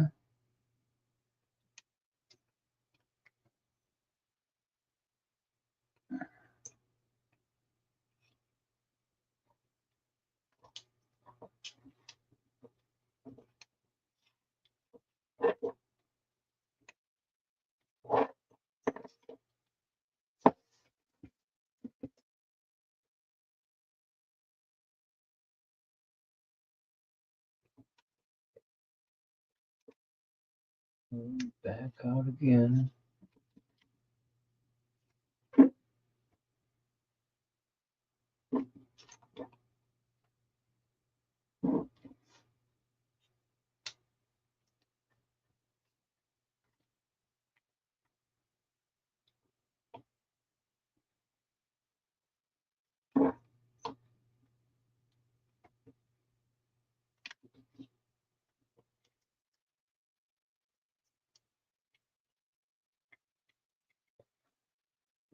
Okay.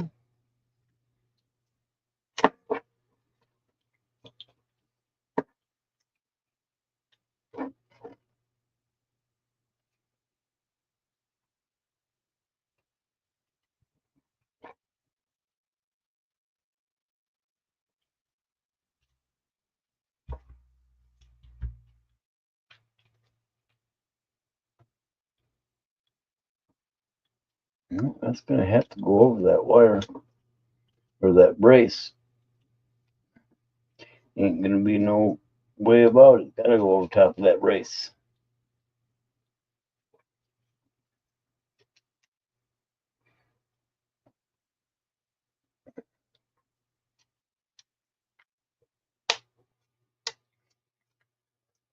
Got to go over top of this bottom brace.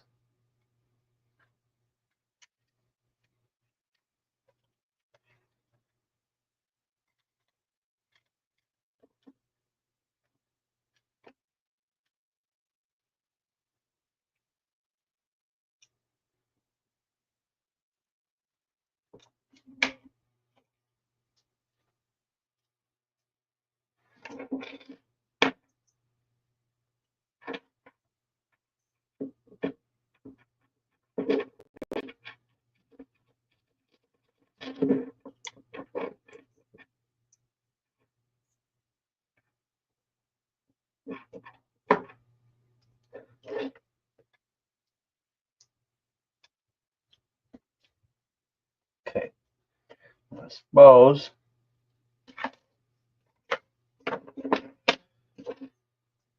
got to pass this through here.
Okay, screws in, get my rear shocks in place.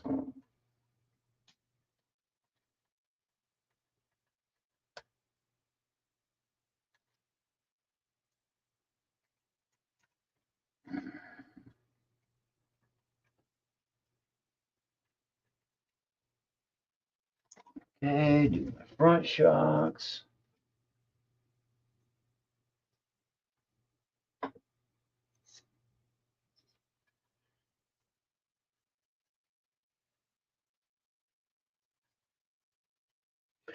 Those in.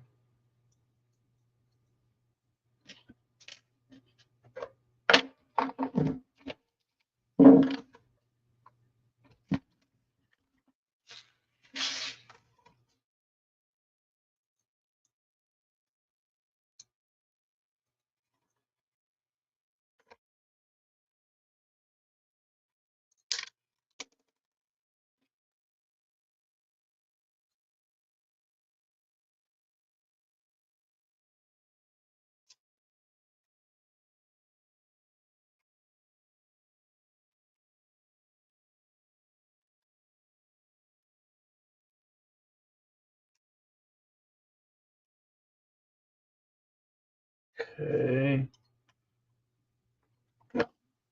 A little line up. I have to probably do a little wrapping here too, just to kind of clean up the excess mess that there is. So there's a bit. I do this, fold it, and give it another fold. keep her small. Zip, or not zip tie, but basically twist tie. Suck her together right there. Sucking up all that extra wiring and getting rid of it. That's pretty good there. It's pretty good there.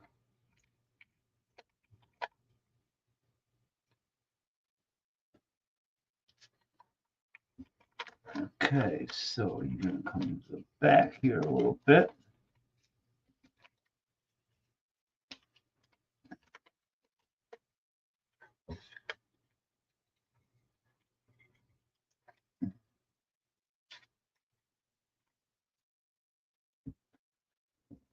This with these to keep mostly out of the way. I think this should work. There really is nothing in here, I don't believe.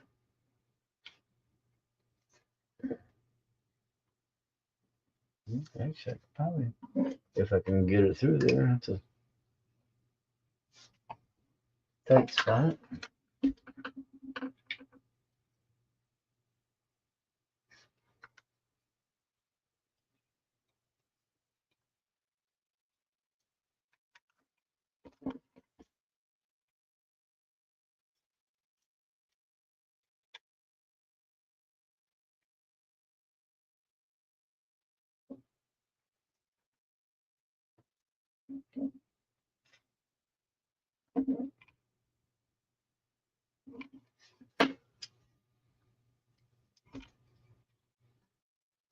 Antennas out there.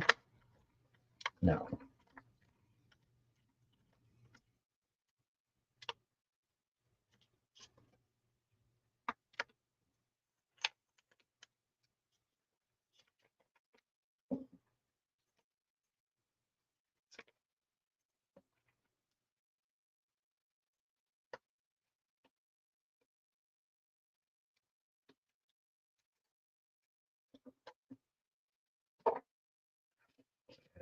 pop this in. Get one in here.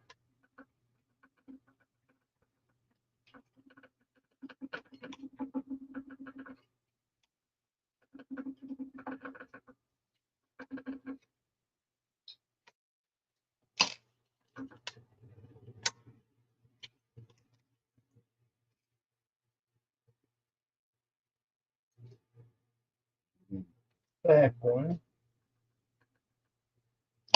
Yeah.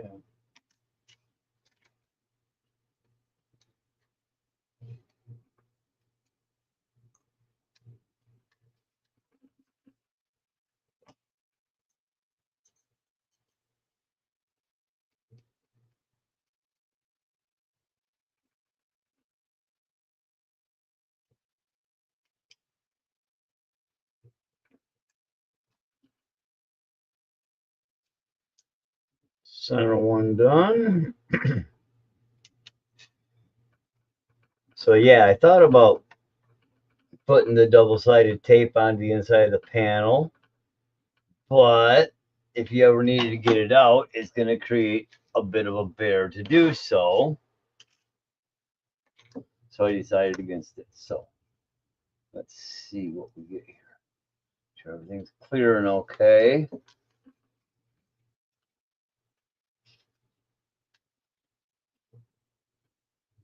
Okay. That's part of the problem right there, maybe. Make sure it's above that cable. Okay, yep, that's a lot above it. So let me get the excess wire out. It's probably some of the issues. Way more wire needs to be. There we go.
This is a wrapper.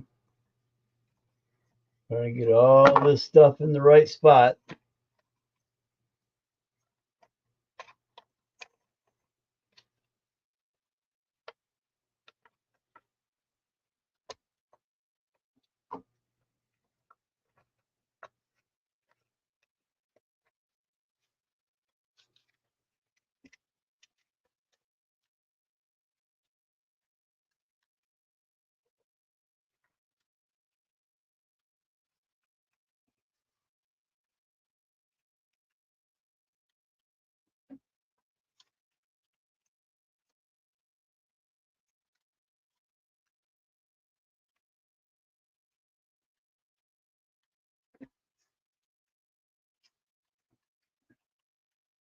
Come on, really? Gonna be like that? Yep, gonna be like that, Tim.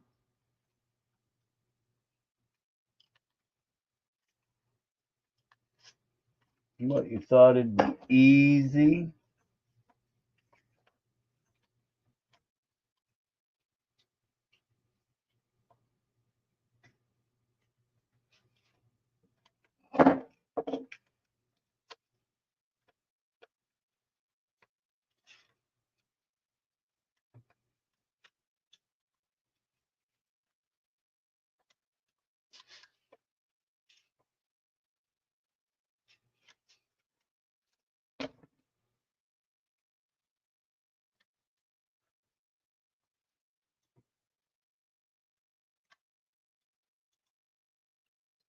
Oh, come on. Just had your ass up there. This thing is so fucking big. No way of getting a hold of it.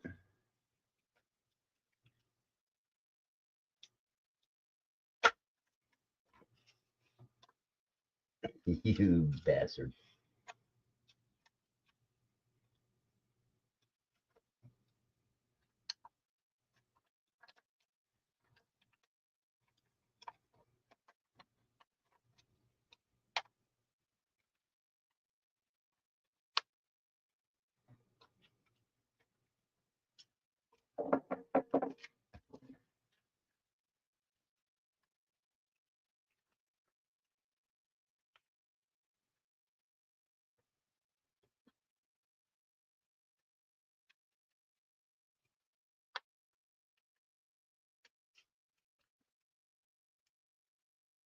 Okay. So she's ready for the pins, but before I do the pins, I got to do the rest of it. So let me go ahead and get these in. I gotta get this side done. All right, yeah, a little bit. That's got to move. All right. Go. It's moved enough. Hope it's moved enough. Maybe.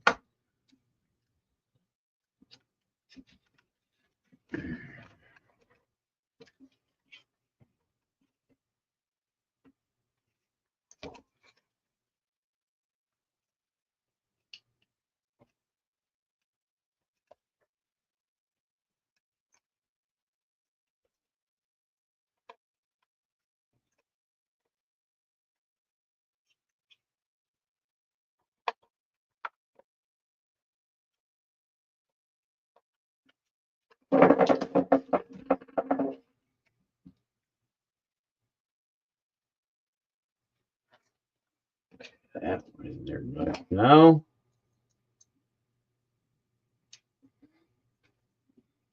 These 3 screws in.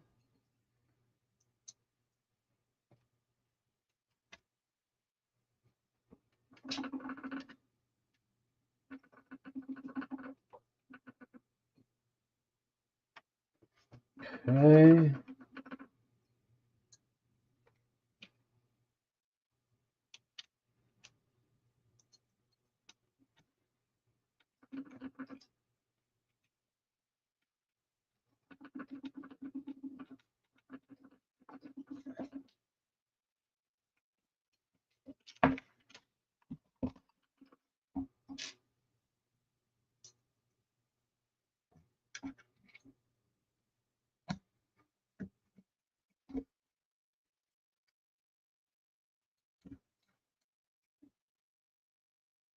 These 2 back in.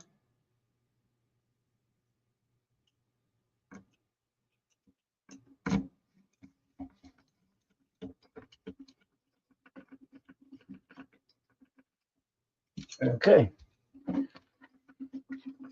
I suppose I'll try to play with this a little bit different here.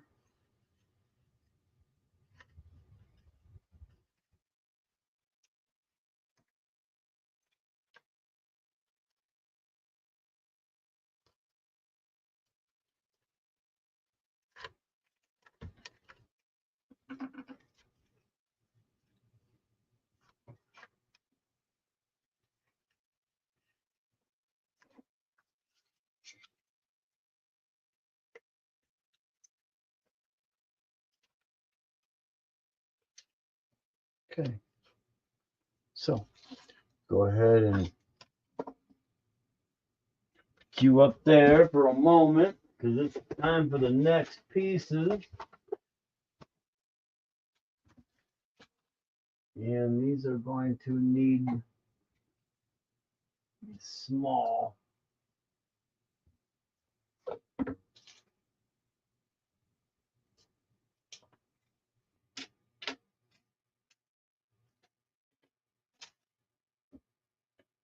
Those.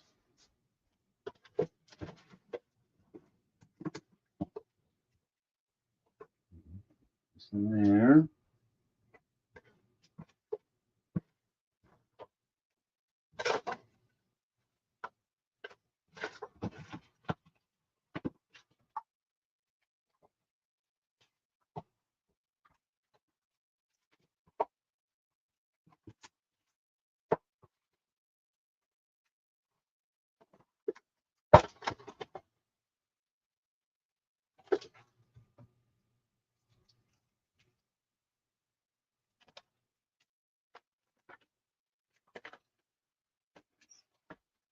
The rear axle. I think I got everything in there I need. I'm going to take a quick minute.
Can't swap out laundry.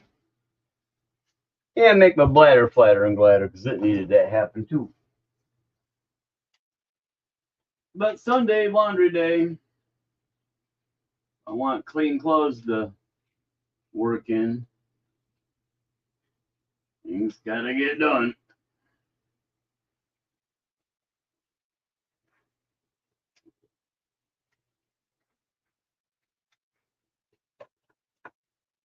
Okay, put this back here for a minute. These can go with those couple items.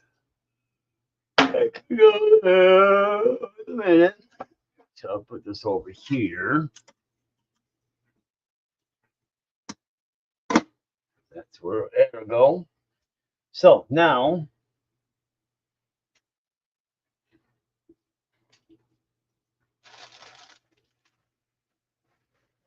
got to find my set of bolts, small ones.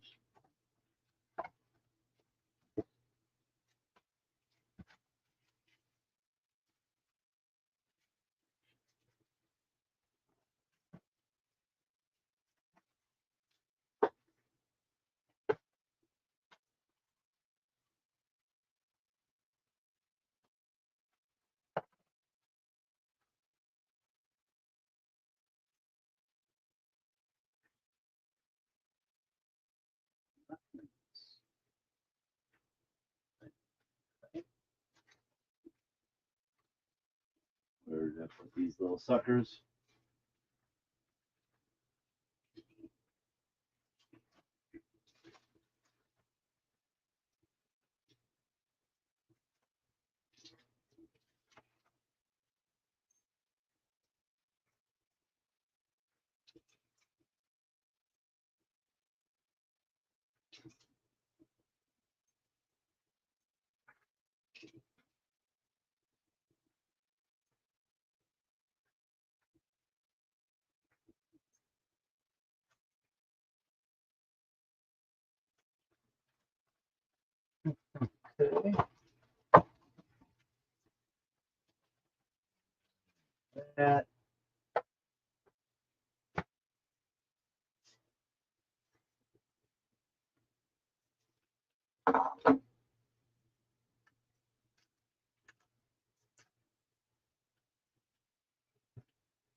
Okay. Screws out. Get some panels out.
Okay. Screwing these panels on to the door boxes.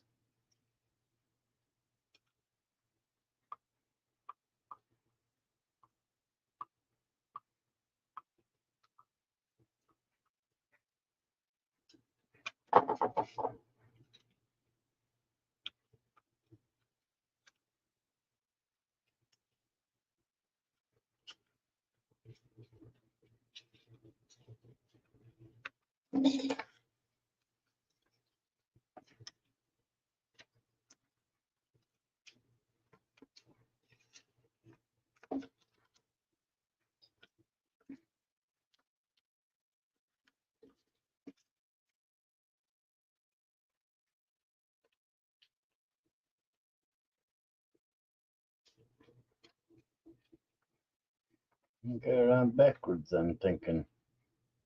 Yep, I do. Wrong panel, wrong side. Derp. Should have known. Put you here. Actually, come off. Other side's the door panel on this side. Because those things go up front. Pretty positive. Yeah.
Yeah, it worked better.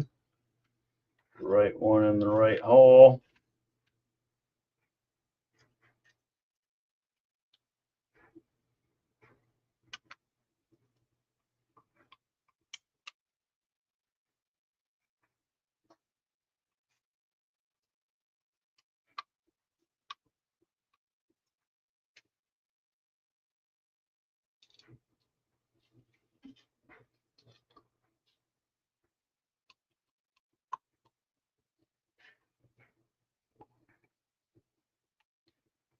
Okay.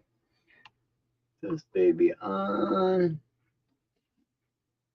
10:47 already. Crap. Doesn't seem like it's been that long, but okay. That works slower than I used to.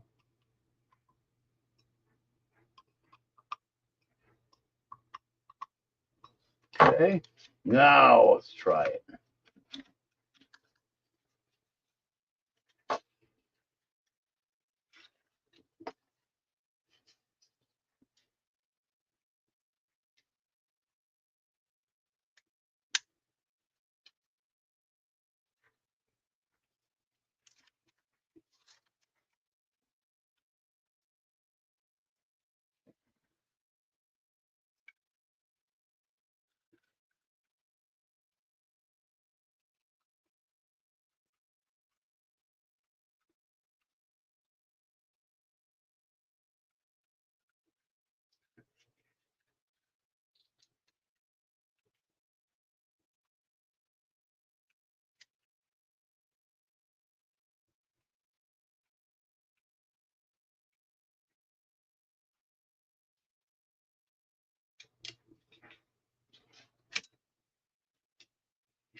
Okay.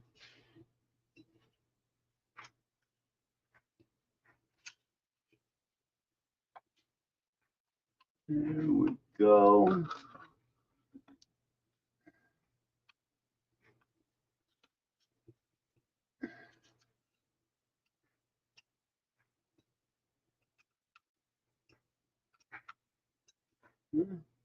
The panel.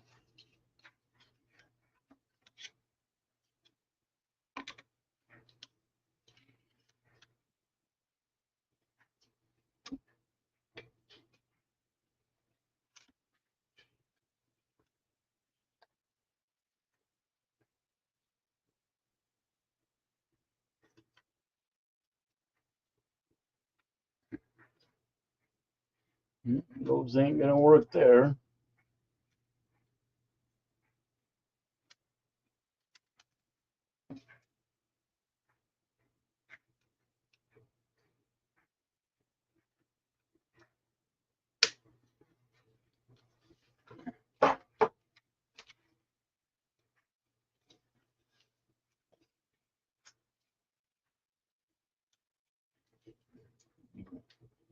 Something different here. Maybe I'll try them up here.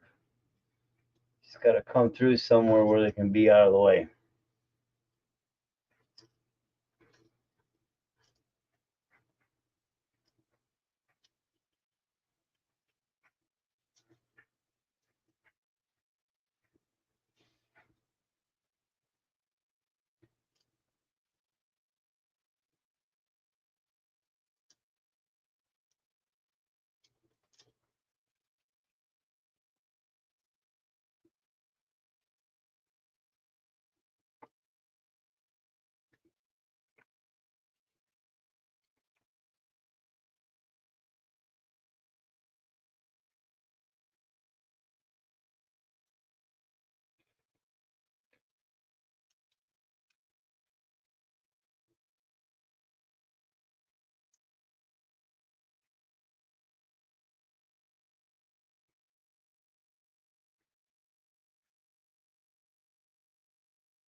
These in.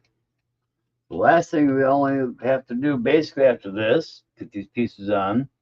Anything else I want to add, any other details I want to add, and then of course livery.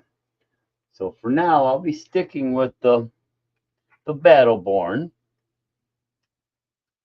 Although when I'm tired of it and it's ready for a new livery, I already have something in mind, which were the part of the reason why I chose the orange accents. Throw a little something out there for later. Might be a year, maybe even two before that happens. Because it's, you know, these hard panels, they'll last quite a while. They won't get all beat up real easily.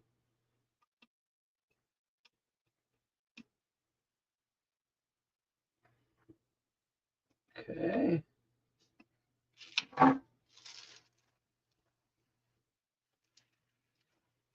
And this one actually takes regular size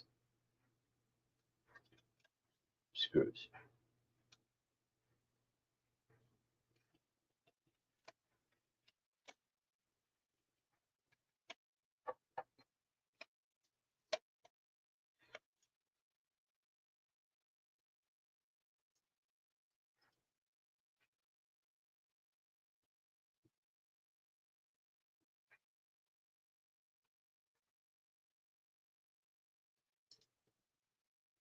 Just go like this. Not exactly the greatest spot for it either. That would work pretty good. Holds them in there, keeps them out of everything, and yet up in the air where they're still going to get good signal. Okay. For regular sizers,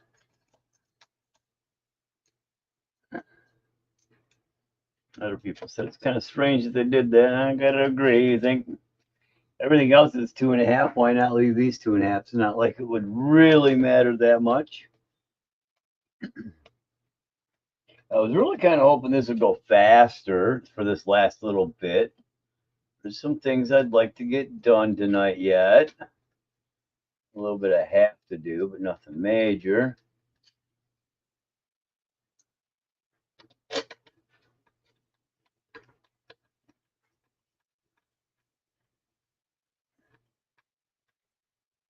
Okay.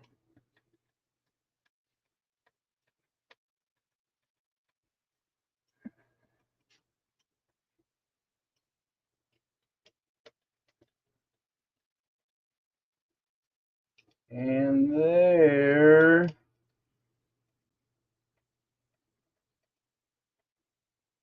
she be.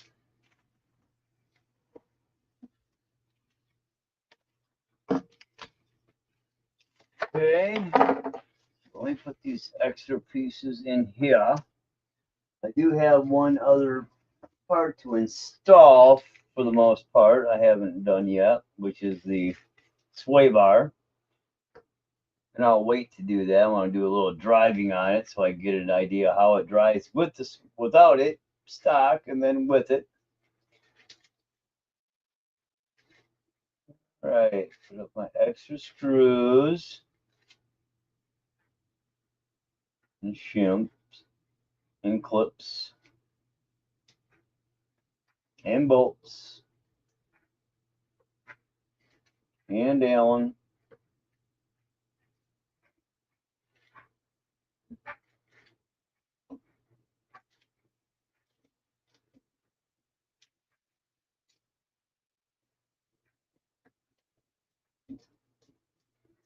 Figure out how exactly I want to mount my on-off switch. Could just double-sided tape it right to the top of the radiator. All that good. Not quite sure what I'll do there.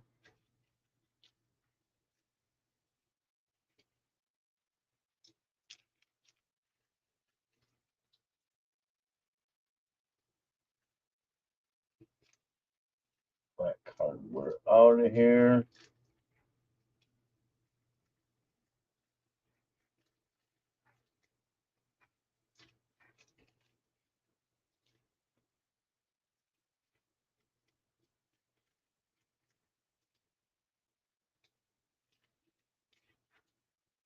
stainless in that. And these two pieces of stainless. Black oxide in here.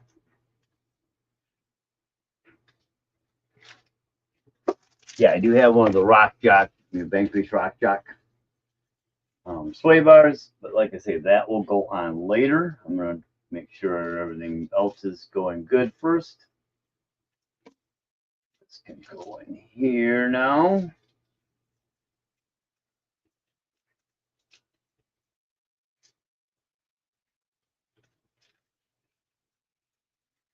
Along with the two overreach design fins that I'm not using because I'm keeping the yellow ones on. There's plenty of room there.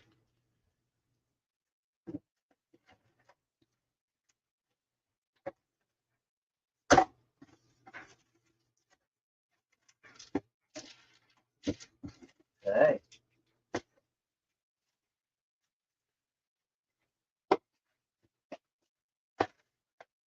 Beautiful. Vanquish straps for the battery when I get it in there and start mounting it up. Rock on, rocking on. I've got the Battleborn library, so whoop, show you a little bit of that. That's got to all get installed on it. Would have been almost crazy. You think they would have just cut out the Battleborn piece itself and then turned around and planted that on, just let the yellow show through. But all right, that works.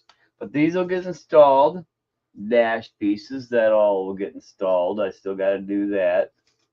So there's still a little bit of touch-up work to do, a little finish-up work. But that does make it RTR, ready to rumble. You in here.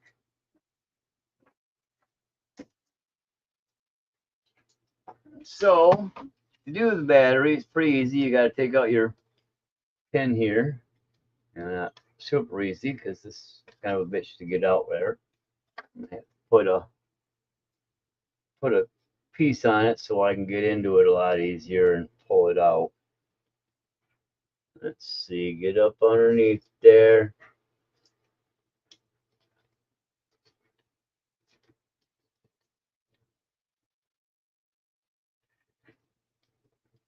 There we go.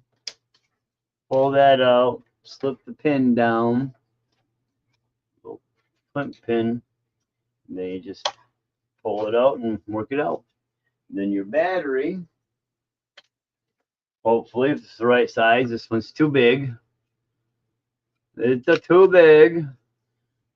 Hopefully your battery goes in there and makes it and works. So I'll probably have to pick up a couple different batteries. I wonder how my 4S would fit. I don't know if that motor is really good at 4S. Oh yeah, she'll fit. Just a little snuggy on that.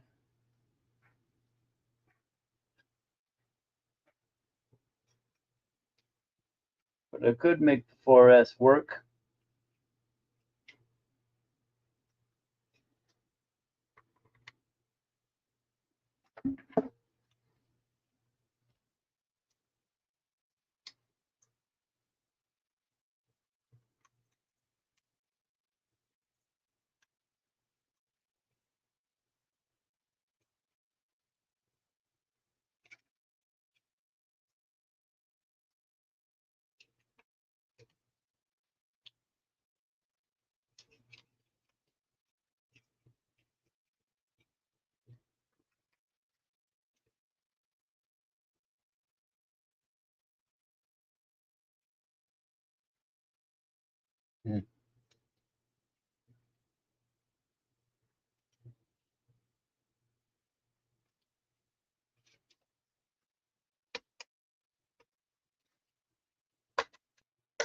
There it went. So that 4S does fit. It's tight, but she fits. So let me see what happens here.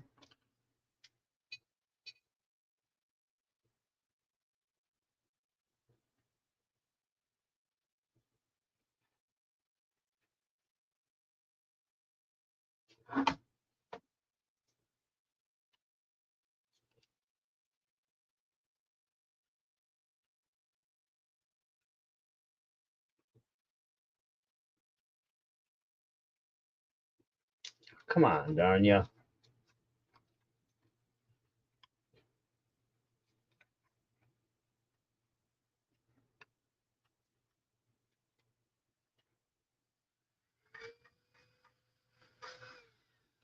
One, two, three, four, four.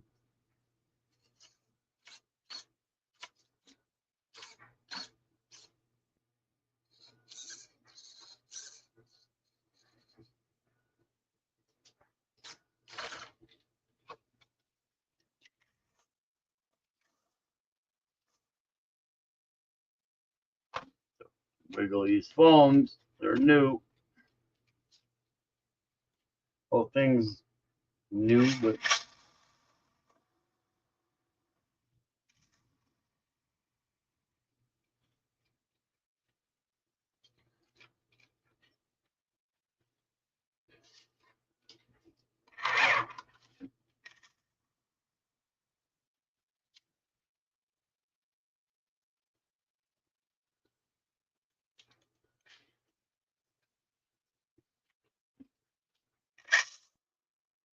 there we go. It's a little better. Here we are. RTR. Ready to rumble. Let's get ready to rumble. Okay, much. Try to, for now, let's use this. I got a zippy there I could use, but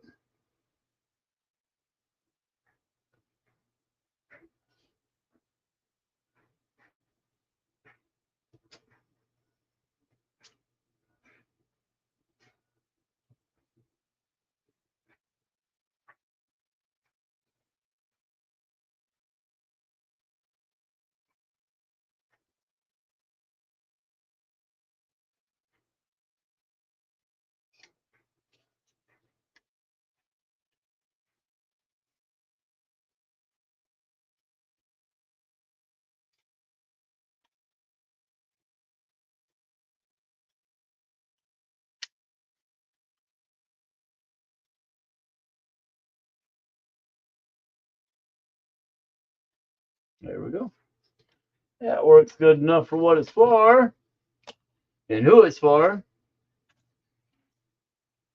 So this does do on 4S, although that 4S, I'm not sure the 2800 is going to be real good for it.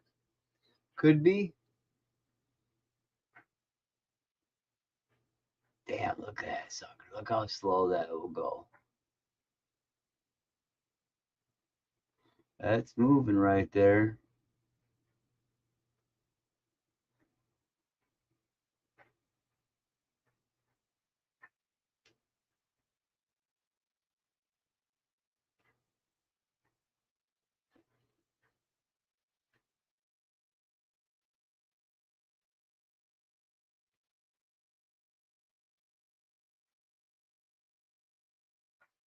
Wow, look at that sucker. That's on 4S too, man. That puppy just barely moving. Holy cow. Right on. Okay, go shut her off. Kill that. Undo our battery.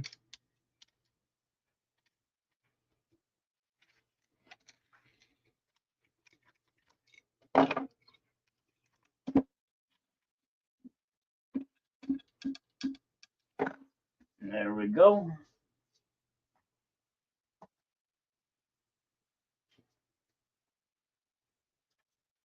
Got a couple of those 4S. I'll probably grab a couple similar to a 3S. What are these? These are only 1500 100Cs. 1500 mAh. So I'll probably end up looking at something, trying to find something in the 2 to 3000 mAh. I guess some of the Gens Ace packs fit pretty well. We'll see what we have with it.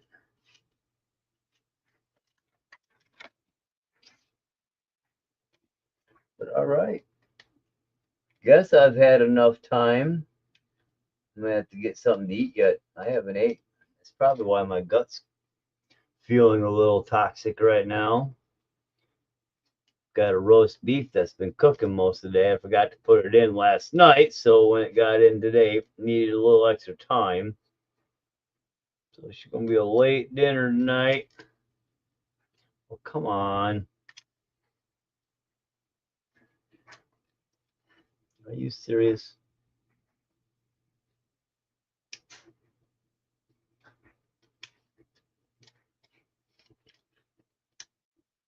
What a pain in the butt.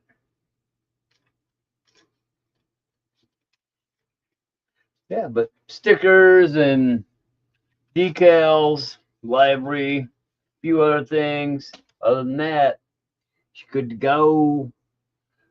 Rock on, man. Let me see if I can turn around and I'll back out a little bit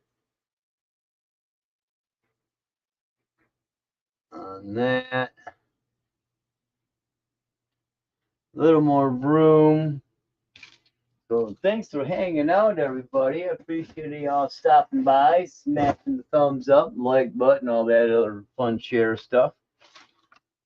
Optic H10, rear wheel steer. I did have to get a second. When you do rear wheel steer on this kit, you do need to lengthen the rear upper drive shafts. They'll be too short, which will leave you too much of a cocked angle downward. They're 114 stock. The fronts are 124. That's what you need to do, is match the fronts to the back. What I did is bought a set of builder's link. They're a little bit bigger. These are titanium from Vanquish.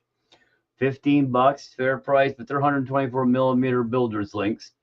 So I just put the stock fronts, which are smaller diameter in stainless steel, in the back, and the titanium ones went up front, just because it's a little bit beefier link. But yeah, man, I'm gonna go ahead and bust on out. So thanks for hitting that like, subscribe, hanging out, and chatting with me, you guys. Jim's and Afna, JB. We'll talk to you guys later. So have a good one. Oh yeah, there's my live 2 hours and 52 minutes. It's a long one.